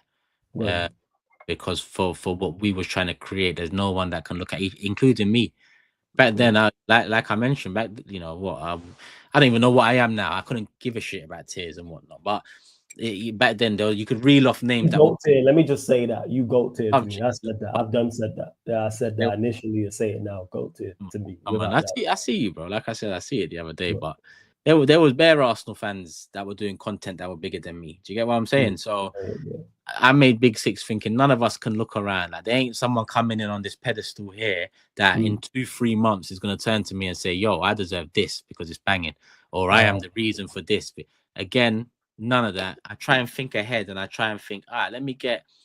It's humble beginnings for all of us. Steve didn't even have a channel. Tobes, I shouted because I was on not Touchline Fracas. I forgot what he used to do before that. It might have been Touchline Fracas, but I'm sure it was a different name before. So I was on a podcast with him in like 2019. So that's how I knew Tobes. He wasn't really he's still not really a content creator, but I thought I like that. So Tobes, Yeah. Matisse was a star on Twitter. I think he had 100K from early on Twitter. Matisse was doing his thing, man. Matisse And I was doing see his that thing. he was trying to get it over to YouTube. So I remember that's one of the conversations, probably the conversation I remember. That and Scarfuggeries, which was a year later. But with Matisse, I messaged and seeing what he was saying, and I remember he got back to me saying, "Bro, like, yeah, like, the YouTube thing's essentially giving off. It's not for him, like it's Damn. not really." And I was like, "Bro, you just gotta keep it consistent, bro, because it resonates with me. I didn't think it was my thing. I still don't think it's my thing, but there's something." Nice, your thing. There's Yeah. nothing. So that's the reason you're here trying. I'm seeing you try. I'm here trying. let's do this thing. So Matisse jumped on board with Liverpool. Shouted Grizz, didn't know Grizz, knew AGT more. AGT started it, but then AGT the next week wasn't available, so I put Grizz in, and then once and I said to Grizz, once I put you in, if you're in, bro, you're in. Like that's what. And big AGT, he does the weekend round preview and the Cop TV stuff now anyway, so he's doing his own thing. But from that moment, Grizz consistent every week, every show, he was there, so he took that slot. So it was just a little puzzle that filled, and as it was filling, this wasn't intention, but as it was filling, I was looking around like, right, Turkish man. All right, some might say he speaks road or whatever that is. Then you have a Nigerian guy, speaks quite well, good job. Then you have young mixed race guy, brought up in Ireland, now in London. Then you have an older Pakistani man, and then, an older English guy, a Mank. And then you have a Somali, youngish, entertainer, character. And I just looked around and thought, right, again, reminds me of the friendship group I grew up with, because there was many different races, nationalities. Yeah, it's a mix. You get it? So for me, I looked around and thought, this is it. Do you get what I'm saying? This makes sense in every way for me. Firstly, we're getting along. The content's doing good. Like it's improved from what it was with my brethrens. It's live. It's live. You know that from literally the episode, like once the couple episodes in with the click as it is now, you knew you was like, easy couple. It didn't take long because the foundations weren't strong enough for it to be a task. Like as soon as these men were all retweeting it and sharing it, that's where everyone's pulled their weight so far. Like in my opinion, I look at it and I think, all right, I might have done the majority behind the scenes maybe, but everyone's played their part. Everyone's played a big part, pulled the weight they need to pull. And the best thing for me about it is, I said earlier, like, listen, in the WhatsApp group, if we remain together, if we keep honest with each other, if we keep what we need to keep in this group, and what we, keep it real online, I'm telling you, we can get somewhere with this. Like, firstly, no one's really doing this. 6 people or even 5 people representing 5 of the big 6. No one's really doing this. We can do this. We've all got a certain character, certain age, demographic. The 8. I mean, like the young. What is it like? There might be 20 plus years between oldest and youngest. So even when I'm looking at nationalities, I'm looking at age, or I'm looking at in location, two Manx representing Manchester. There was no shows like that. Yeah. There was no, like, there was a lot of London United fans, especially breaking through on them scene there, but it was no two. So I was like, this looks good. So I translated that to them. They was all on board from the beginning. No one was paid at the beginning. And then from there, as it grew, it was just a case of me being as open and honest with them as I want them to be with me. And that's the foundation for this. Like that's what I said. I said, this is the foundation. Let's do this for 2 years. Let's see where we're at. I'm pretty sure I can guarantee we're going to be somewhere where you're going to want to do this for another 2 years, and we can make a business and we can create something special here. But let's just, the first thing we got to do is give our time for nothing. And every man gave their time for nothing. Scar's first clips that season, he done it for nothing. Do you get what I'm saying? So everyone put in some groundwork, and even since then, like, whether people are helping with production side of things, like Scar does so much. Yeah, shout out to Scar, hilarious, man. So much, not even just technically, he just does so much in general. And everyone else, like Matisse, Tobes, Saeed, Steve, always present from Manchester. Grizz, like, he doesn't live in London. There for every watch along in person. And that's another thing we've added, but that's again this season, so it's pretty new. But that was the foundations for me. Let's just keep it 100 with each other. Be honest here with each other. Don't let any shit fuck this up. People are gonna try copy, man. People are gonna try knock us down. People are gonna hate. Fuck all that. We go through it, and things were happening. People were trying to copy, and people were trying to hate, and I'm like, and then we'd talk. I'd go into the group. See, expected. You knew it. You Right. you envision this. Yeah. You was like, all right, because this is gonna be successful. People are gonna try and replicate it because that happens in any space. If people see something is successful, they try and duplicate it, and some people will just straight try and rip it off. And was there any, because you said there you decided, all right, let me make sure I pick humble content creators and people and the diversity and things of that nature. Is there any two? Because the chemistry I want to say for the show is off the chart between you all. The chemistry is fantastic. Was there any two people on there, so you can include yourself in this as well, that you was like, oh, I know their chemistry is going to be off the chart in the actual show? Or was there any surprises with that? Because it seems the chemistry between everyone is great. But is there any two people or three people you go, hey, when you two start going at it, this shit hilarious, or you two having conversation? I gotta be honest with you, bro. No, like at the beginning, I learned along with everyone else because Okay. it was raw. Like I put the man them together, and it's man them now. But I put the man them together in a WhatsApp group. We started going live, and the chemistry just built. Like Saeed wasn't Saeed back then, in terms of the entity he is now, and Yeah, he's and huge what he entity. has now. So there was very little to work off for many of. There was probably most to work off for me because I had enough interviews under my belt and shows for AFTV. With everyone else, it was still like Matisse was very Twitter based. So it was like you can't really tell to you get, Twitter's a wild place, so you can't really tell to. So I learned along the way. So that part of it was probably luck, bro, if I'm honest with you. The way, but again, bro, if you keep it, if you stay like if you keep it 100, yeah, with each other, yeah, then this will be the outcome more often than not. Yeah, yeah. You get what I'm saying? Like that's how I saw You it. saying? That might not make sense, but that's how I saw it. Nah, you was right. You again, a lot of things you've seen, you've got had the vision and the intelligence to go, all right, if we carry on doing this, this is gonna happen. Because the fact that you had the top six initially, parked it off, then brought it back, parked it off quicker, then had the smarts to go, the concept works. Because a lot of people would have threw it away. A lot of people would have said, hey, the concept hasn't worked twice. It's the actual concept of the show. And you said, no, the concept works. I just have to get the right personnel. And you could have easily have went and got the bigger people at that time and with people with more numbers and more notoriety. But you mentioned it, humble. But it's like, okay, this mix is gonna work. And look at everyone individually stands clear by themselves. Each, including yourself, each and every one of you stands clear by yourself from an individual aspect. So when you put it together, you see what happens. And this is why the big six, like I said at the very start in the intro, is the pioneer when it comes to, is the bar when it comes to panel shows of that nature. And that's why you will see people trying to duplicate it and the cheap imitations, etc. So now I fully get what you're saying with that in regards to it.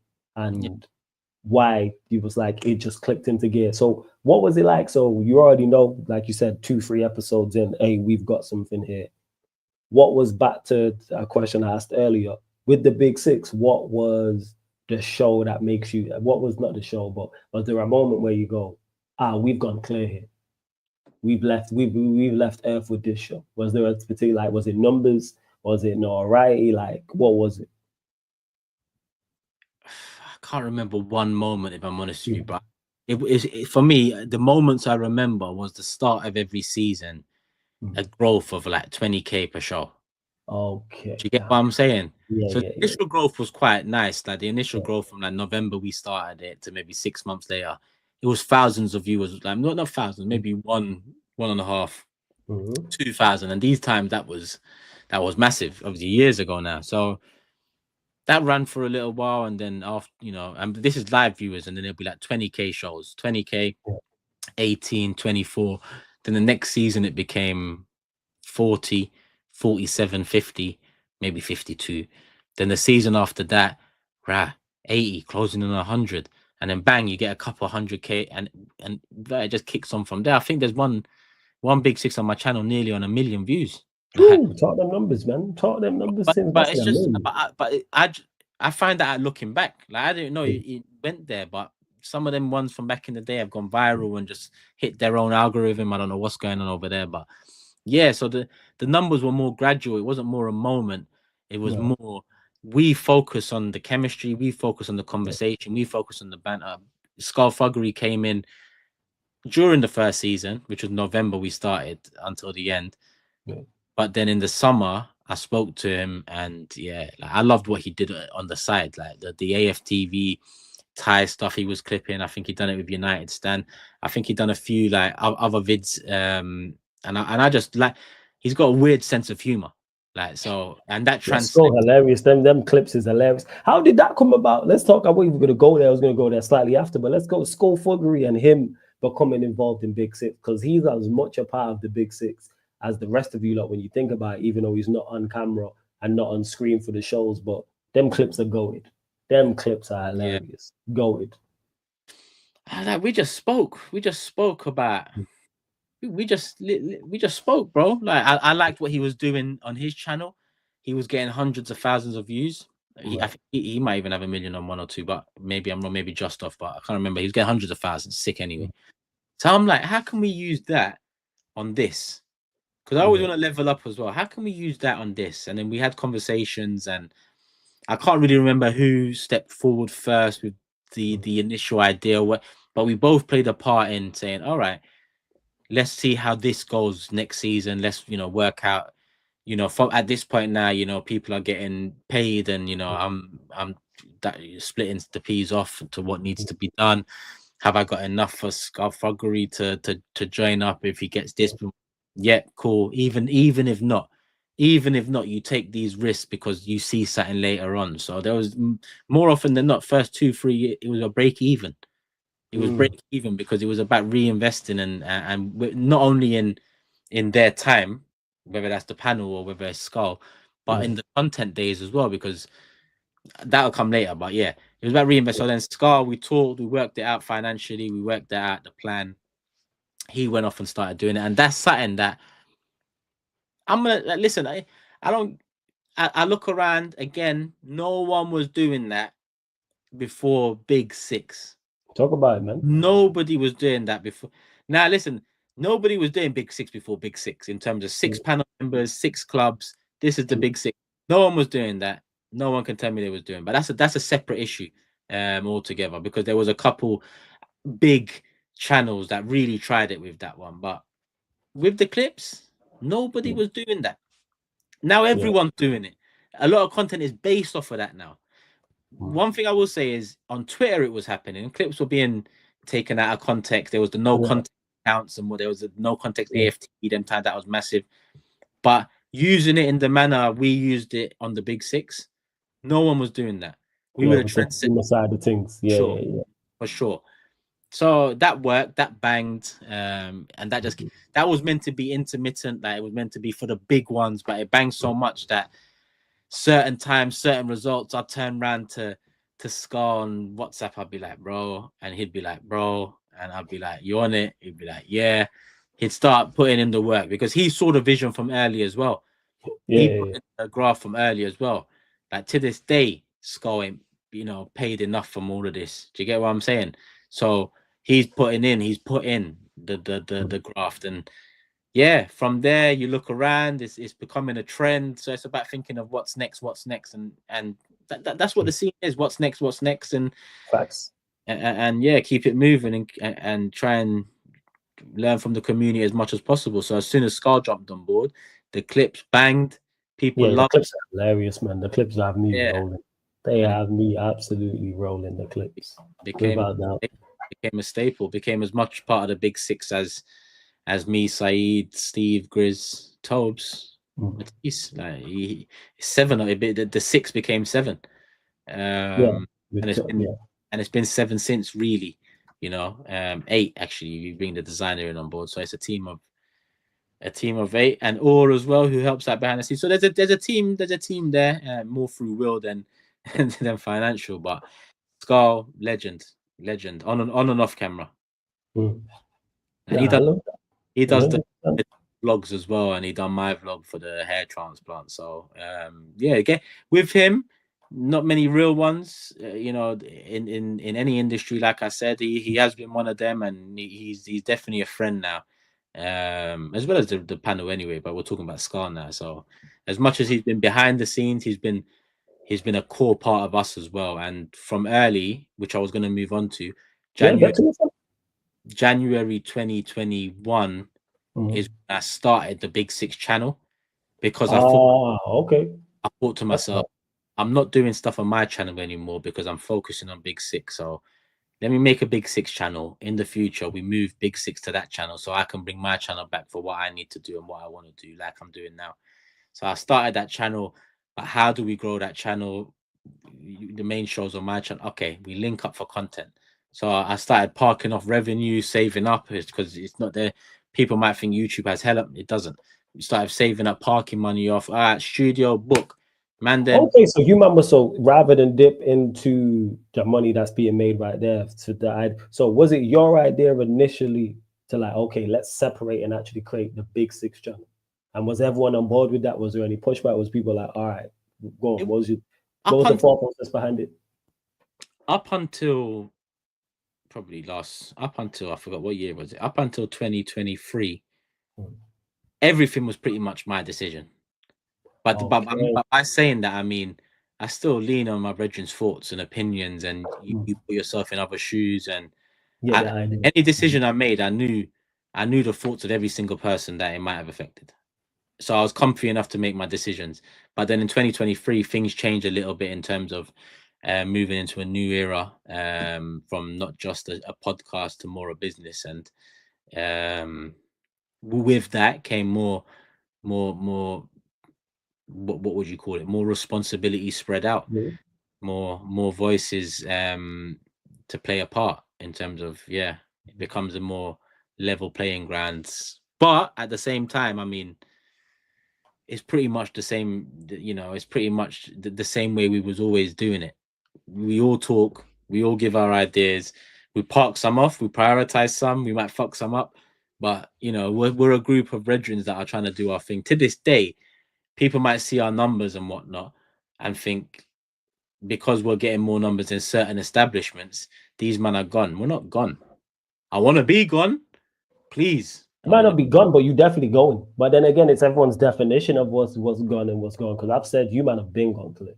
Yeah, well, And I gone. know there's still levels you want to go to, because I already know without even talking to you that you've got ideas for like what you want to do in a year's time, 2 years' time with Big Six to take it to even more Yeah, astronomical levels. But yeah, you lot have gone clear. So you mentioned there about it being your decision for the most part up until 2023, I believe you said, but you would still consider everyone else, because that is a brave move to take a successful show onto the Big Six, and also everyone being on board to part ways with money for the bigger picture, like yeah, invest the money for more money down the line, which is very, very, very, very smart. But also, it's tough to find people who will do that type of thing. yeah, yeah. It is, it is. But again, my foundation's always just, I'm a fair guy. I want to see everyone win. I can't help everyone win. I want to see everyone win. No point winning on your own. Yeah, The journey is better with people. And listen, it's not my first venture. Probably won't be my last venture. yeah, But yeah, so far, so good. But I don't rest on my laurels. It's about next steps. Already planning for next season, the season yeah. after. Who knows what happens? One day, and we might cease to exist, and it's just not working. Like, what's the next step? What's the next step? Always That's just keep my top. That's why building your own channel is the best thing you can possibly do. Build up your own facts. channel, and your community's there, and your people are there, and you can rely on them. They're there for you, you're there for them, and everything else that comes off the back of it is a blessing. The community is a blessing in itself, but yeah, the Big Six for me is a blessing. Is it established? It's established enough to put more energy, love, and hope into it. But you have to keep making right decisions, and that's where the business side comes into it. And yeah, it ain't easy, man, especially with like, my son, and again, time being so key to me. But I love it. Like I said before, people's definition of hustler tends to be negative. Hustler is not negative. No, definitely not. It's a positive. And yeah, with that mentality, I used to design for people back in grind days, bro. Like Roll Deep's MySpace, I did that. Oh, Es- jeez, man said he did Roll Deep's Grime Space. I mean, MySpace. That's crazy. That's Essential crazy. Gender MySpace. No, was it Gender Essential Remedy? one of them anyway. I did theirs. Nah, that's Essentials. Yeah, 'cause I'm a grandkid, so I know exactly who you're talking about. Yeah, man, took it all the way back to Essentials. I did Dirty Goods, MySpace. Jeez. Chip. I did Chips. I did one of Chips early tapes, but I did motivation music too as well. That was Black the Ripper, Cookie and Chip. That was a mixtape. Jeez. So I did bit. Yo, that takes me back. Black the Ripper. I read the Black the Ripper. That takes me back. He's still got one of my favorite diss tracks to this day. But yeah, whole different conversation. That's my guy, bro. Like we grew up around the same. Like rest in, he's legendary for the impact he made, not only musically but in terms of everything else he done off music too. But gigs is MySpace. So anytime there's been an opportunity, I used to sell CDs in school. Do you get what I'm saying? Anytime there's something to do, I'd put in graph tutorials if I need to with my CDs in school. I remember there was a guy selling CDs, and I was thinking, how do I take this guy out, man? Because I've got a new computer. So basically, when you get circumcised, you're meant to, in the Turkish tradition, you're meant to have a party and people come pin money on you and like I'm a kid, innit? So my mum's been like, do you want a party or do you want a PC? Because PCs just really became a thing. I was like, I want a PC. Fuck all that. Like, what's the point of that? And then I'm gonna spend the money on the same thing. PC. Let's do that. So when the guy was selling CD, I was like, how can I do it better? I got a printer for my next whatever birthday or whatever. I started printing out covers, bro, glossy paper. So the covers were proper. So I was putting covers in CD cases. I took that guy out. That guy was no longer closing down sale out. So I was shotting CDs. Ran him out of business, man. Ran him out of business. You gotta do what you gotta do, bro. So some men were shotting sweets and it's crisps, and some men were bringing in fresh donuts. I said CDs. I'm gonna do CDs. Free for £10. Shout me. Rap classics. That time was all mad. Mixtapes. Shout me. I had Napster, LimeWire. I was getting everything. It would take days to download, but worth it in the end. But yeah. So where was I? How did I get to that? But yeah. That's where that comes in handy for any ventures or you're talking about hustle. Yeah, you're talking about like being a hustler, like how people see it as wrong and what you did for the grime MCs back then and stuff like that. And you meant to again, so you've gone over, you've then created the Big Six channel, you've then packed off money because you lot have had success as well. And were you surprised by how quickly the Big Six channel, the numbers grew, or was you just like, we did this previously, so this is going to continue to go clear? Like, did you see it becoming like I said, the bar for panel shows in the space? Yes. Not to be arrogant, because there was we in my opinion, we was the first of its kind.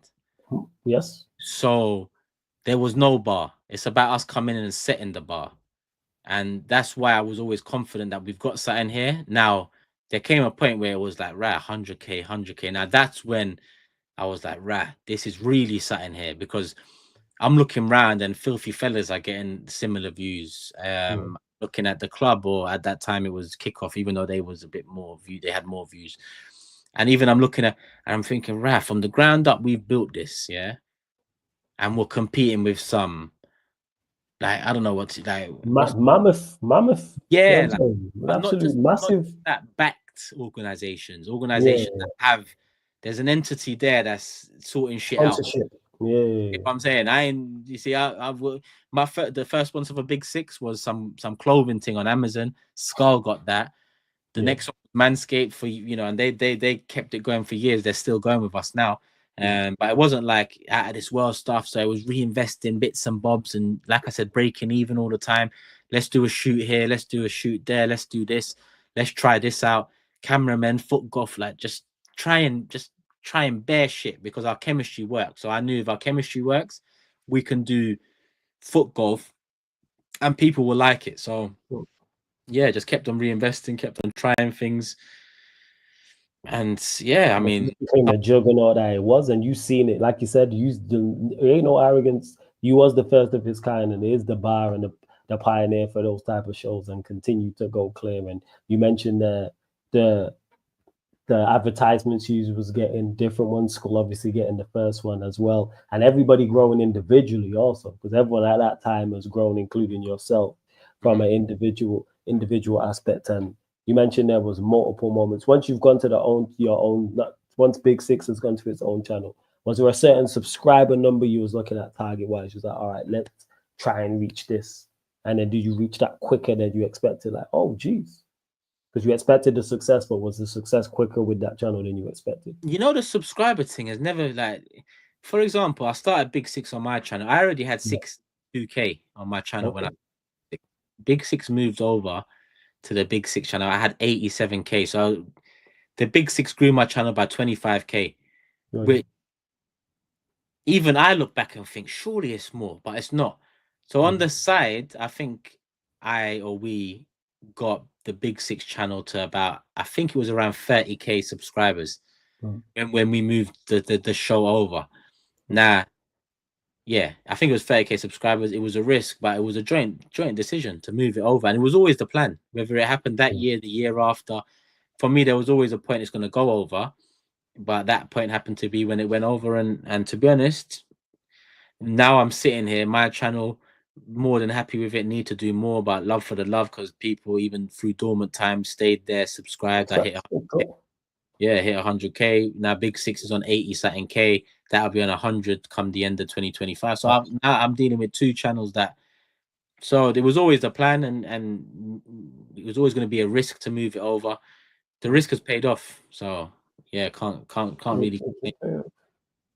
And then how did and I mentioned it in the intro as well, and it was huge at the time and big news in the space, and also even afterwards now, looking back, the US tour, traveling over there, Times Square, Fox News.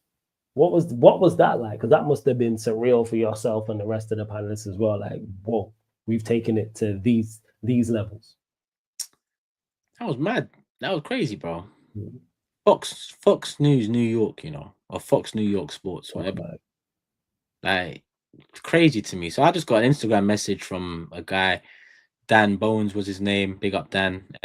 Looked at his profile, presenter for Fox New York sports morning show. Messaged me about the big. I forgot where it was. Was it Insta? I can't remember. Talked to him a bit. Set something up. Went to the man. Them said, listen, we done a stream first. We done a stream. So it was the Big Six. There was 6 of us, like we do on our show, but we was on Fox News. So we were the first thing we done was streamed for them. And we was on there, like Dan was there presenting, we was on the screen, and we went live. So we was on American TV but streamed. After that, Dan messaged me, said, yo, like, just in case you want to know, the reason I've shouted you is because the vice president of Fox New York like loves you lot. I'm Vice President New York. This is all I'm hearing here. Vice President. Now I'm not saying obviously Fox, but I'm thinking Vice President New York.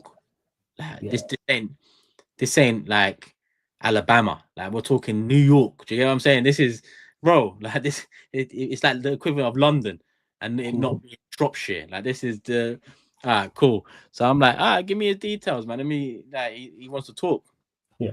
Big him up. He messages me, shows bare love. Says, if you're ever in New York, like, just let me know. Like, we'll sort something out.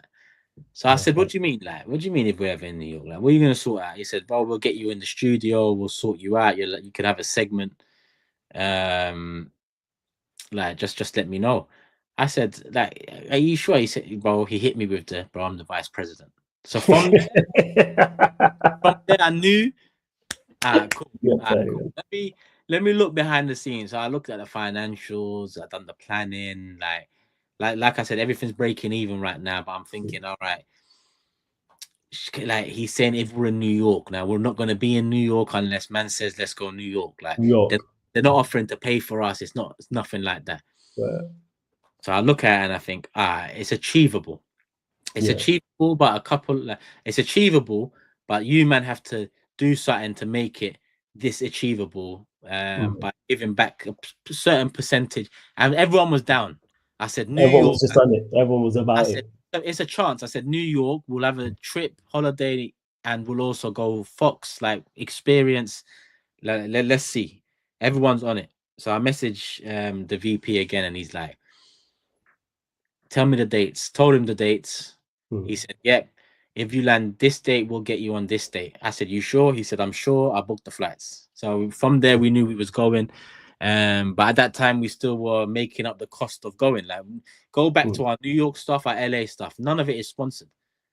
Even our LA vlog, like I said to Skull, bro, just put bangers in there, bro. Forget the monetization, and that's detrimental because when things bang and you want the, but certain times it's just like certain. It's not all about that. Like it's just, I love that vlog. Like that vlog is a classic, and the music makes a part of that. The editing is the biggest part of that. But that's just my mentality. Like reinvest, especially for now because the bag they're getting, and by them I mean the ones that are that we've managed to claw up to in terms of views and engagement. The bag they're getting shits on anything we think we're getting. But there's something stopping us from getting that bag, which is the realness, which still needs to. It takes more time to get to that sort of a. You mentioned this at the start. That sort of a bag. Do you get it? So, like for example, the watch-alongs this year. Bro, there's a lot of investors out there. There's a lot of people. There's a lot of eyes. There's a lot of creativity. We're smashing watch-alongs. Watch-alongs are super entertaining, man. Super entertaining, man. Clips. We'll smash like every game. Like I put Mark Goldbridge somewhere else. That guy's a different type of content creator. So I don't like. It was never a case of Mark Goldbridge is getting this, so we've got the second most. That is that's so. I'm looking at it like lane. Oh shit, like we've launched it, we're doing this, we're doing that, like people like it. It's it's been received well. So what does that mean? All right, how do us man make this better next season? All right, get our own this or get this in or try this out, and it's just part of the whole. So the big six, there's still so much more that man wants to do. So much more. So the New York stuff was just like, I look back, I love it. The vlogs, I love it. But what's next? Like, what's next? Talk about it though before we skip over that because we ain't just gonna bypass the fact you was on Fox News. What was it like going on? Like, I wonder, it's like there was a camera there. What was it like going on there? So you told the man then everyone's on board, give a percentage back. You man flew over. You're talking to the vice president of Fox News. What was the day like going to the actual studios? The conversations before you went on actual on-air, the on-air conversation itself, and afterwards. So they linked us in Times Square first, which was a day before. So they linked us in Times Square, and they done a little outdoor segment. They followed us around a little bit. So that's where I met Dan. I didn't meet the vice president there. Met a couple of the camera crew. They followed us about, and then that's where they made a video of us big six in the Big Apple and stuff like that. So I think it was the next day or 2 days after we went to the studio. The studio was crazy, bro. Like, man went into the studio and everything was big six. Like six on the main screen was six in the city. Like then there's another screen down there with branding, like just all over the gaff. Bear in mind, I didn't send them a logo. I didn't send them nothing. They did that there on the course. The city, I didn't say that's a good name. They just did what they're doing. Banged, color scheme. They've done everything perfect. And I forgot the lady presenter's name. But again, very welcoming. The vice, very welcoming. And we just walked in like, right, this is TV. Yes. Not just TV. This is New York TV.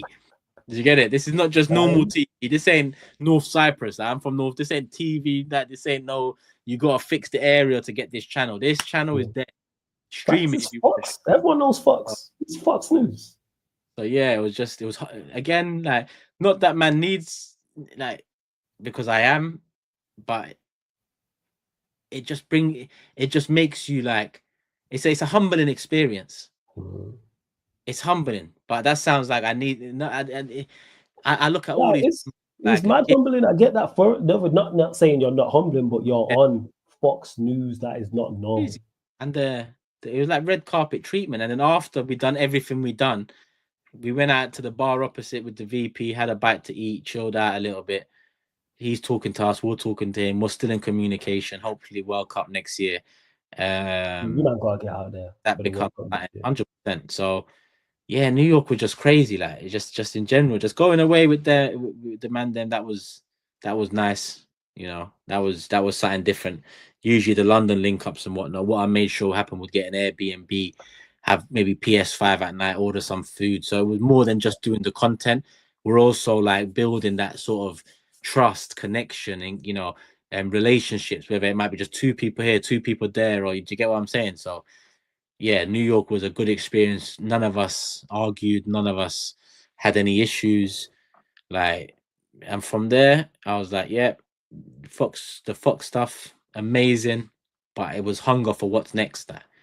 What's next? That.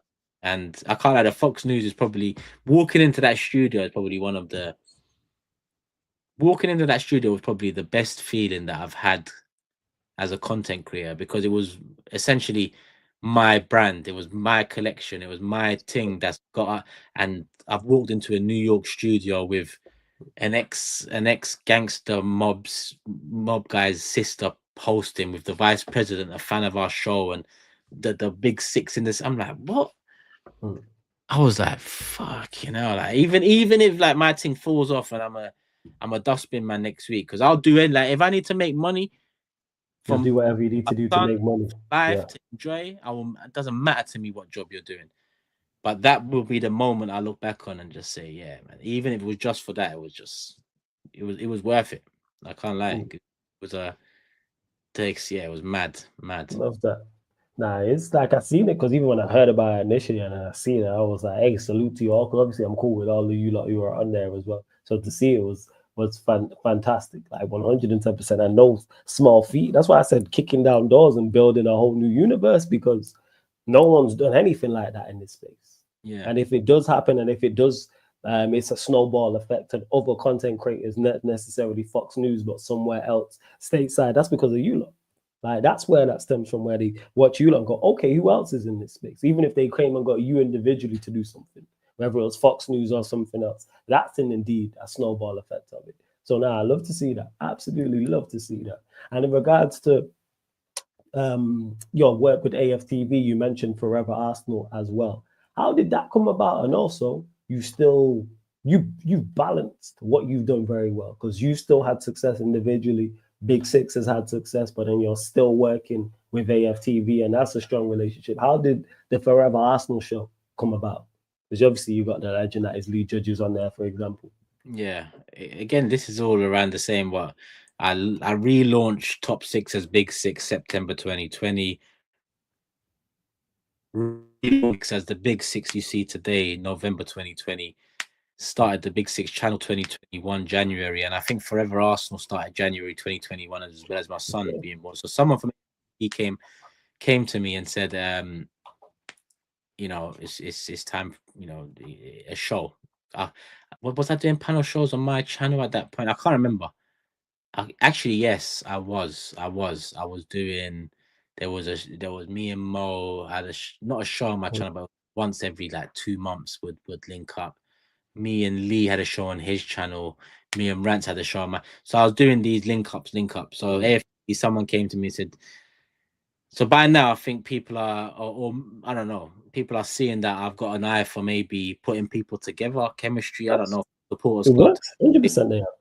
The different. So they said, yeah, AFTV podcast type of thing. You and 3 others, like who would be your choices? I made my choices. It started with James, Lee, and Mo. Currently James, Lee, and Jordan.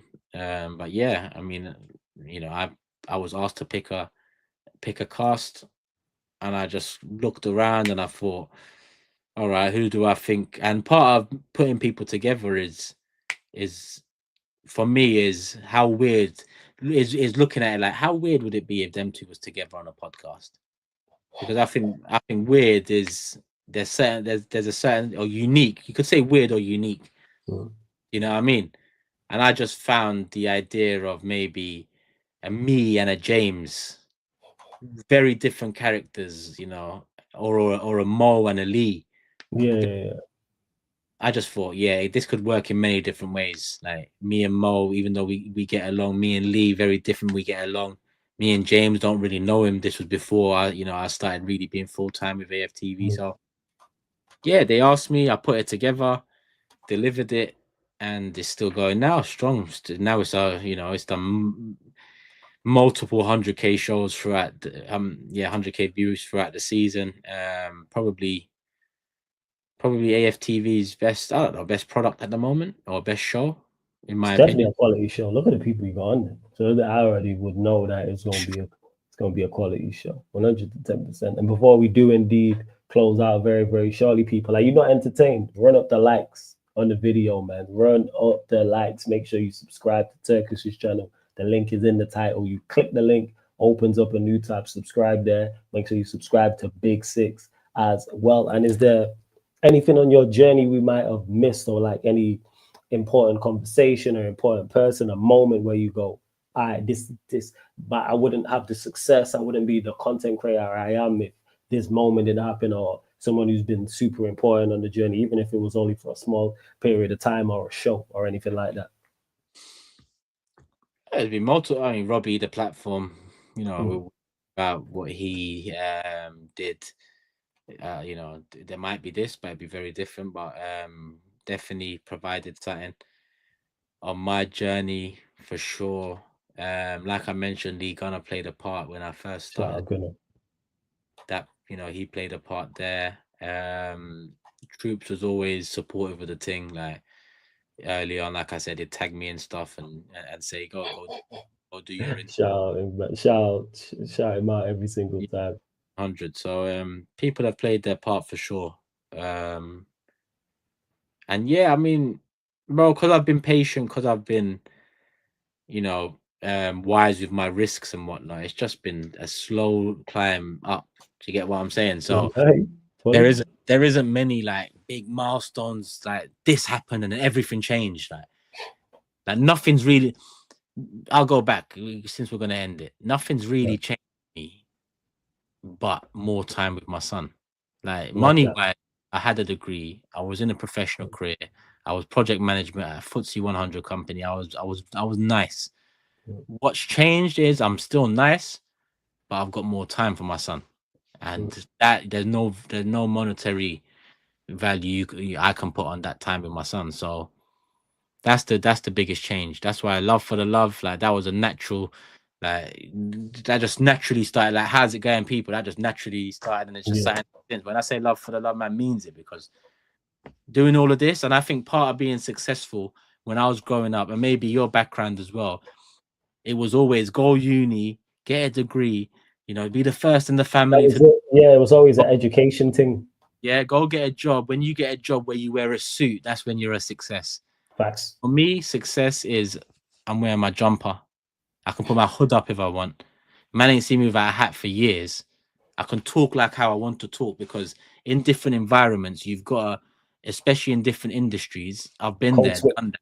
You've got to mix it up. You've got to be able to talk a bit, better. Code switch. Yeah, you got a code switch. You got to talk naturally how you would. Absolutely. For me, my definition of success is time with my loved ones, being able to do what I want to do, how I want to do it.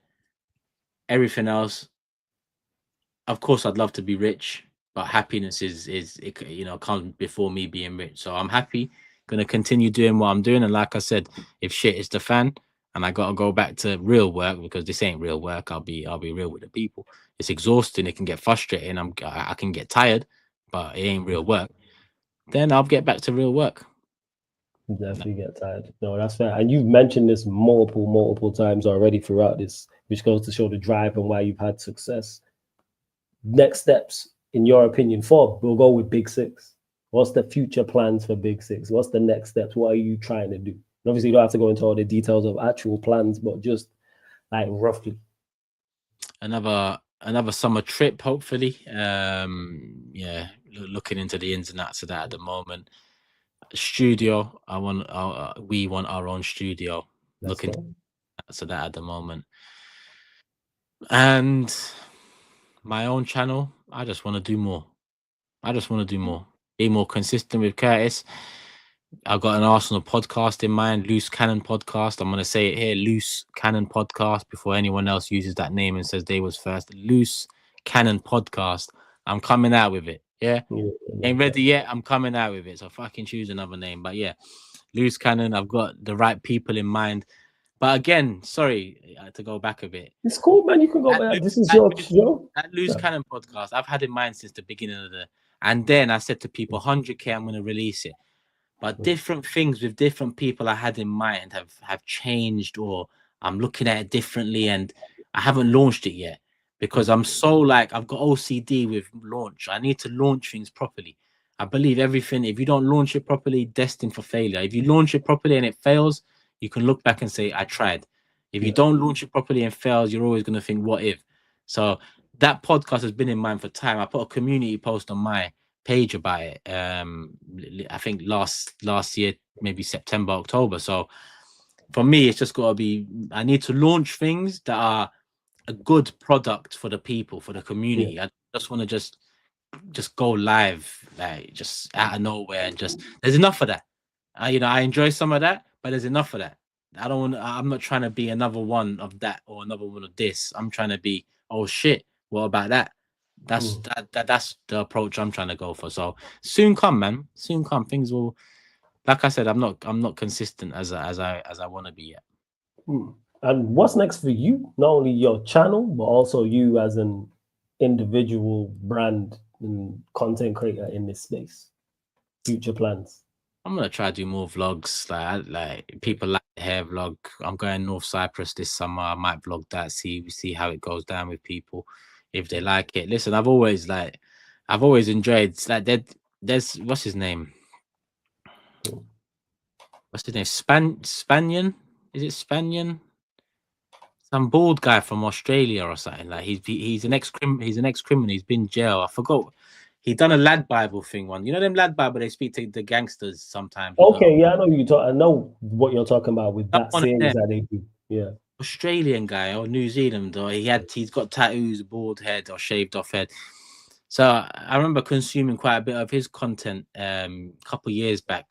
And he, even though he's from across the world, I'm listening. I think he's got a Greek background as well, if I'm honest, but he's just vlogging himself. He's going to the hood. Like he's going to hoods left, right, and yes, is it Stanion? Whatever. That sounds right. And I'm looking at it like, bro, when I go holiday, I always go to the hood. Anywhere, Mexico, I went to I'm from what people might label a hood in London. So when I'm abroad, I like to see things. So when I'm watching I'm thinking, right, just a regular guy. And people are watching, and then he grew and grew and grew to now. Well, last I watched, which was maybe a year ago, he was checking the hood out in some place, but on the same trip he was doing a food vlog. And man likes to eat, bro. So I like tasting different. So it's like now people are saying they like my vlog for the hair thing. I'm thinking, all right, I've asked a few people in the comments, what do you like? I like what they like because it's not me acting, it's me being me. And I'm looking at what Spanian done or whatever his name is, the food vlogs, the hood vlogs, and I'm thinking, there's something. I'm not saying it's that, but what I'm saying is there's something that I'm gonna get my teeth into regarding this subject soon. So I'd say vlogs soon come. But that's more work, more editing, it's more. So yeah, vlog, podcast soon come. Yeah, and just more. The more time I can make with my son, the more I'm gonna. So yeah. Love that. And I think that's it. Is there any, like I say, I know I asked this before, but anything you think we've missed out? Not even key person, but anything like in regards to your journey, like it's incomplete. It probably is, bro. Because I know your journey's crazy. You just gotta apologize if I forgot you. Like that's what people are, watch. They know though. They know it's not on purpose. If we didn't do together.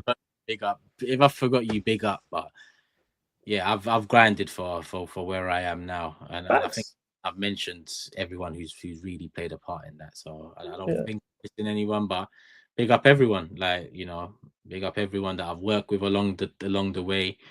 Big up every platform I've been on along the way. Big up the haters. Big up the copiers. You motivate me to do more. And more importantly, big up the community. Love for the love. Yeah, the community is on point. And yeah, this is what I want to ask as well, man. Your fan camps, and I mentioned this at the start as well. The angry when you're pissed the VPNs. I'm going with Saeed to the car park. Did you expect? Because that's just you just reacting to the fuckeries on the pitch in regards to Arsenal. Did you expect the response to that? Because I know you get a lot of that's the angriest ad read we've ever seen. You know what? I knew it would go well with my community because I know keeping it real goes well. So Yeah. that's not an act or nothing like that. I got a Yeah. sponsor. What, Arsenal lost? I meant to fucking drop the sponsor because I'm vexed. Nah, brother, they're not dropping their weight. So I'm gonna fucking do my sponsor, bro. So I've said to Proton, let me just forget the script. Yeah, let me just do something and then message me tomorrow and just let me know. Because I don't know if it's gonna work, but I'm basically just gonna listen. Just let me just freestyle, because for me, I can't be vexed. Like, I'm vexed after we lose or we draw or we fuck about. Yeah. I cannot read the script. So I was honest with them. I cannot read this script. So if you want this sponsorship on this piece, I'm flipping. Like, I don't know how it's gonna turn out. It might be the first and last we do. It might be the first of many. It turned to be the first of many, but Yeah. that for me again, I like that because I look at it and think that's another example of me keeping it real to myself, delivering. And Proton then went to everyone else and said, yeah, man, just do your thing naturally. Forget the scripts. Oh, so Proton said, forget the scripts. Hey, everyone just run it how you want to run it, type of thing. They must have, that means they got a good response to it then. Of course, bro. They've been with me. They've been riding with me for the match for like 4 months now. Yeah, so bro, long may that continue. But yeah, but if you let me keep it real, I'll deliver. That's it. You let me keep it real, I'm in my element. And you're gonna pay me to keep it real, I'm even more in my element. So, any brands want me to threaten people to fucking sign up, just shout me, man. There you go, man. Make sure you lot fucking signed up, yo. For real, man. I loved it. It was great. I was watching it. I was like, yo, this is fantastic. Don't go to the car park and tell you, you know what I'm saying? I can say that car park gonna be stacked. Someone gonna sell tickets to get in that car park. It's crazy work. Yeah, it is. But now, Turkish, man, blessed for joining, blessed for doing this. We've been meaning to get you on for a minute and to get your backstory. I definitely learned a lot. Obviously, I knew a few things, but I learned so much. I see you lot in the chat saying the same as well. So I hope you lot enjoyed the special. Also, continue to run up the likes and the subscribe button. Again, subscribe to Turkish's channel, subscribe to Big Six, links in the title for his channel as well. And that's whether you're watching this live right now or watching this back after. Of course, this will be available on our audio platforms as well, Spotify, iTunes, SoundCloud, etc. Any final words for the community and the people in Turkish before we do close out? Big up, man. We'll do something again soon. I know you can't really be doing these over and over again with the same person because it's the same. But bro, you're growing. I'm growing. I'm not consistent yet. I don't know what you feel about your consistency. So, yo, if you're not consistent yet, I'm nowhere near it. You too harsh on yourself. You're consistent. Each other, motivate each other. Yeah. I'm not saying you, but we keep it 100. Keep no eyes. Just, bro. There's views for everyone. There's bread for everyone. There's happiness for everyone. Just stop talking about each other, bro. Just focus on what we're focusing on, the sports, and let's just do our thing, work together, and keep it moving.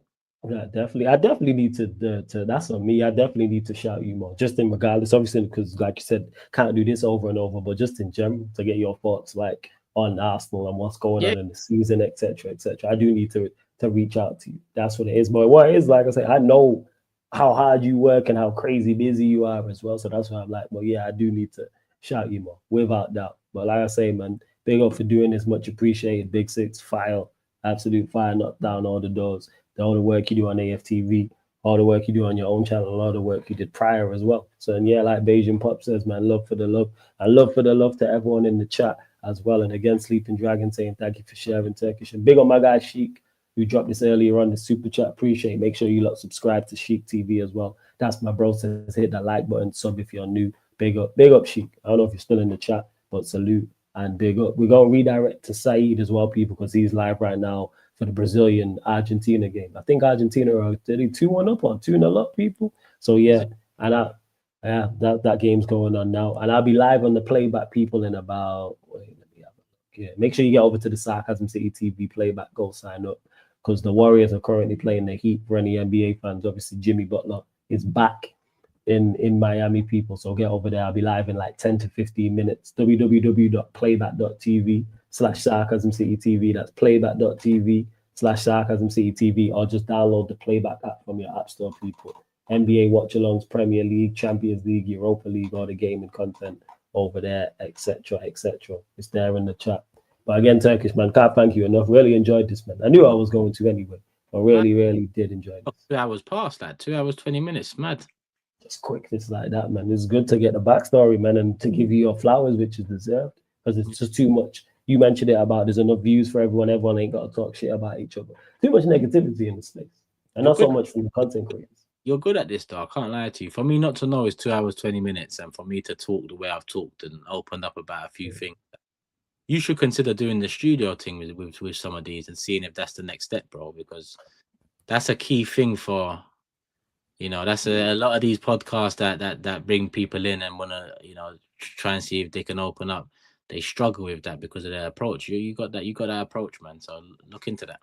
Love for the kind words. That's definitely something that I want to look at 110% in regards to doing some more in the studio work and stuff. And we'll talk after this anyway, 110%. But look for the kind words, Turkish. Much appreciated. Big up to you lot, man, each and every time. Next special tomorrow, people. I got Lee Judges on tomorrow, people. So Lee Judges will be on 4 p.m. UK time, people. 4 p.m. UK time. Lee Judges will be on. And I'm trying to pattern a couple others for the rest of the week as well. So yeah, to Warrior J asking me, it's the special will continue till Friday. I've got Lee Judges locked. I'm trying to get a couple others as well. So I'm working behind the scenes to get them sorted. But no better way to start the Sarcasm City TV specials 2025 editions with Turkish LDN in the building. So big up. Love to everyone that's locked in. Sarcasm City TV special with Turkish. Thank you very much for tuning in.